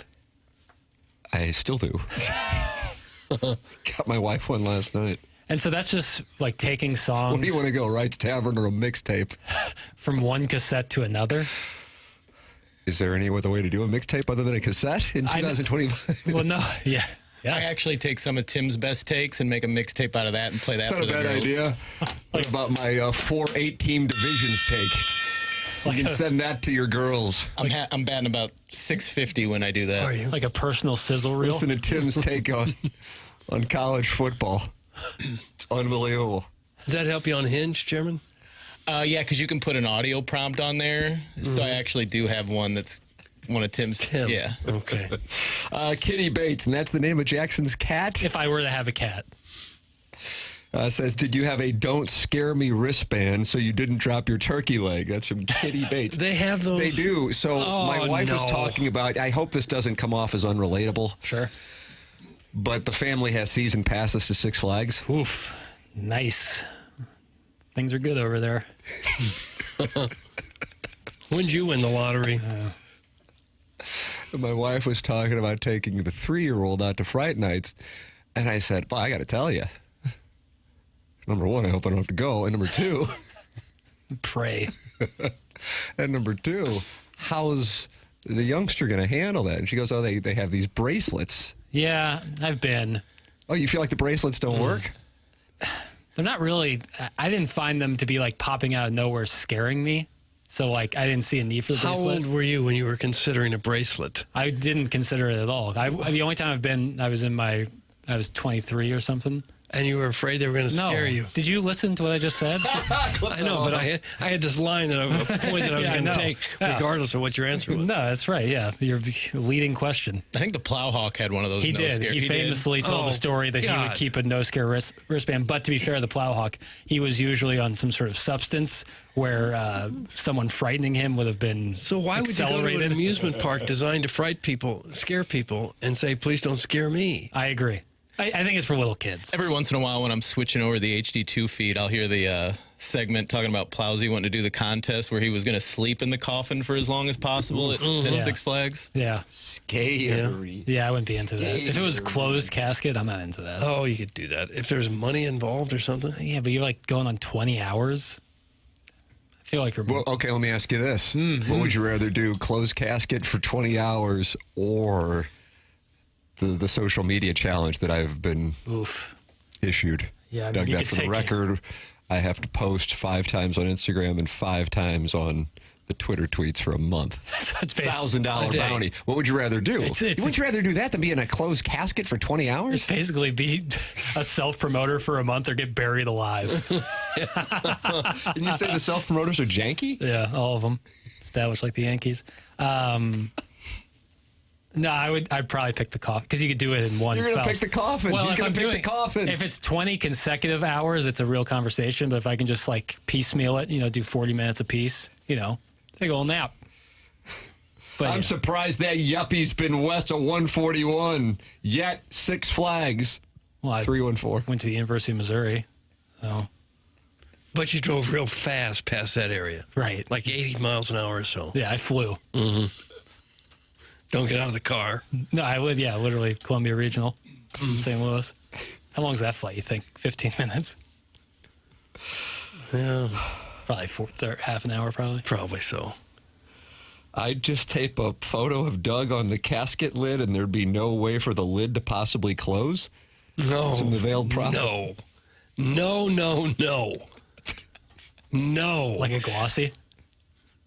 Would rather be in a casket for 20 hours than take a 3 and 7-year-old to Six Flags. That's from your mom's lesbian lover. Now that I agree with. Does sound hard. I love the kids on leashes at Six Flags and amusement parks. And that's because they have rabies? No, they don't have rabies. They're rabid. They're just on like those retractable dog If you got like a leashes. 2-year-old that you just can't control, I guess that's what that is. You're afraid you're going to lose them. Yeah, it's always attached to a cute little backpack. Mm-hmm. It is a bad look. Did you leash John Vaughn? No, I should have. No. But that would be, imagine the terrifying moment a parent would For go sure. through to lose a kid at a place like that. For sure. I was at something with the family within the last week, and then you heard the announcement. Oh, yeah. Oh, ooh. Scary. Little Beer Cats. What does he go to? Ole Miss? Is that where you go? Murray State. Murray State. Well, you guys were on that. First day of class, boys. Here is the impromptu cuck chair. I'm thinking about naming it Tim because it radiates nothing but greatness. Cheers, boys. Cucking Racer Nation. That's from Little Beer Cats. We just don't need that. So there's a chair in the corner. He's named it Tim, and it's a cuck chair. Just hoping you'll show up? I don't really get down that way enough. Well, will you now, knowing you have a chair reserved for you? I got 2 trips to Columbia in September, trip to Las Vegas in September. I guess I can just go to Murray State for a game too. Yeah, the racers. Yeah. They came to Columbia last year. Was that last year or 2 years ago? It was last year, It was I last believe. year, first game. Take the kids to Mickey's Not So Scary Halloween at Disney World. What a great idea that was by my wife. Only cost me $10K, and that was 15 years ago. God. It's the worst one was wacko, and he's still smarting from it. Yeah, I can see why. Is that what it runs to go to Disney World? 10 large? No, not quite. I think it's around 150 a person now. Oh, boy. Per day, just for one? Yeah. Oh, yeah. This is I looked up what does Disney make in a day. What do you think Disney World? There is no ceiling on that. The profit or just the money that comes in? Per day revenue, including ticket sales, food, merch, parking, etc. 50 million. 36 million a day. Doug, we ought to see if we can start up an amusement park. Last time I was there, one of the people that worked there said they made enough money selling popcorn to afford the fireworks show at the end of the night. I do like the idea of Doug World. You can ride at speed limit. The only thing food court is grilled chicken and broccoli. Right. Be a nice park. Yes, I was just there. You pay $147 per ticket per day. It's from the old bastard of Belleville. Yeah. Jesus. And if you got a family of 4 or 5, gosh, you're already up to $600-700 before you ever walk in, before you pay for the hotel, buy one drink, do anything at all. And the hotel is all like tricked out, right? Where you got to spend a lot of money on that too. Well, they have a lot of different options from, very expensive to somewhat budget. Do you think it's a fun job to walk around as like the Disney princesses and whatnot at that park? Awful. You'd have to pay me a pretty penny to do that. It's probably high school kids in the drama club. Yeah.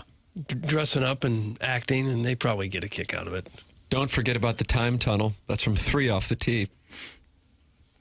Cousin Greg in Succession was a mascot, and they threw up through the eye holes. Oh. He got dropped. Email in. Did you vomit through the eye holes the morning after at InsideSTL.com? Design, air, heating, and cooling. Email today. The program's TMA 101 ESPN.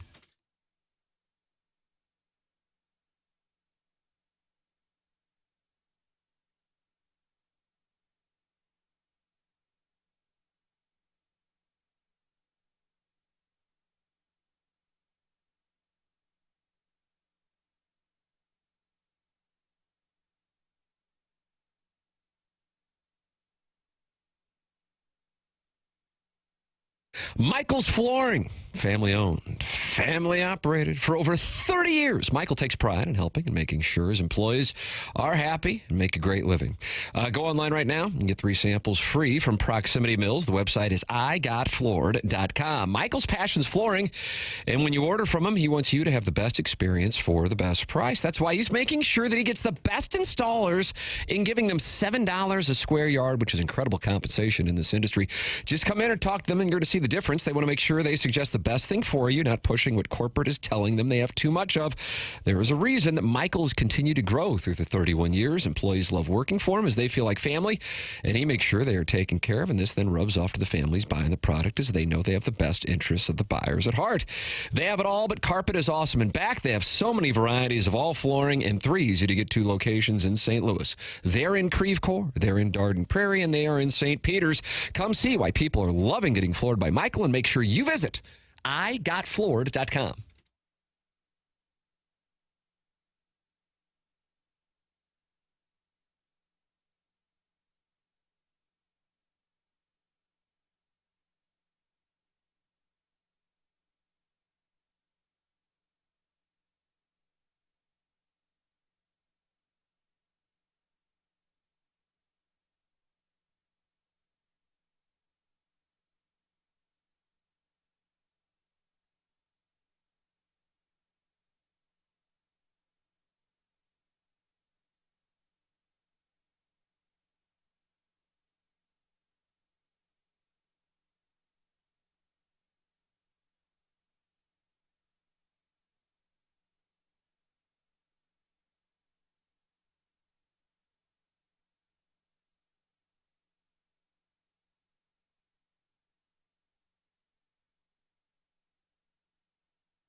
The Morning After, presented to you by Brown and Crouppen on 101 ESPN. Coming up in a matter of moments, we have the Design Air Heating and Cooling email of the day. Earlier on today's program, a discussion on the Athletic article in which Ken Rosenthal sat down with Cardinal manager Oli Marmol.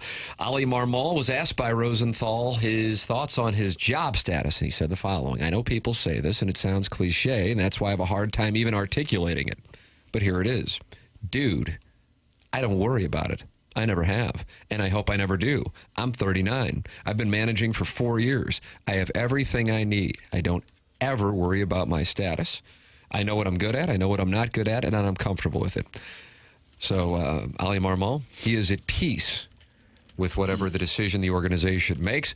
We went on the record with Jackson's predictionary on the program. Yep. I said, I think he is going to be back. It's not something I would personally be jumping up and down about betting. But if I had to guess, I would say he would be back. And my reasoning would be, with the Cardinals most likely looking quite similar in 2026 as they do right now, Chaim Bloom wouldn't want to put a new manager in, his guy, as they begin the process of the Bloom era and hand that guy the keys to an organization that is still in the rebuilding phases. Doug, you were on the record as you think yes as well. I think yes as well. And you have to give Oli this much. To have risen to the level where he is in Major League Baseball, he must be a very bright guy. He must relate well to the players. He must be liked by the players. He must be liked by the front office to have gotten a managerial job with what was a premier franchise, I guess it still is, at a very young age when he wasn't even a player himself in the major leagues. So he beat the odds to get to where he is, and he did that by having something. In this article, in the conversation with Ken Rosenthal, he talks about his relationship with veterans, really good, and he said surprisingly easy. He said that would have been the one that he thought he might run into some problems with Wainwright, Molina, Goldschmidt, and Pujols. Those are the names that he cited. He said sometimes with the younger guys, the guys who like direct communication, which he said his style is, he cited Burleson as an example of somebody that he can just flat out say, hey, here's the deal with. Brendan Donovan, another one that he says he has a good rapport with, but sometimes the younger guys don't necessarily want to hear things, whereas the veterans were the ones who are more supportive right out of the gate. The article is on The Athletic this morning. It's Ken Rosenthal in a conversation with Oli Marmol. Tim McKernan, Doug Vaughn, Chairman Kurt sliding into the dais, and then 10 o'clock hour, Jackson Burkett with you. We have the Design Air Heating and Cooling email of the day coming up. This is TMA 101 ESPN.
This is Jackson with a Sports Center update driven by Johnny Londoff Chevrolet and Johnny Londoff Autoplex. Cardinals, Marlins tonight, 5:40 p.m. first pitch. Michael McGreevy toeing the slab for the Redbirds. That was another Sports Center update driven by Johnny Londoff Chevrolet and Johnny Londoff Autoplex. See them at londoff.com. Chevy, together we drive. Are you kidding me?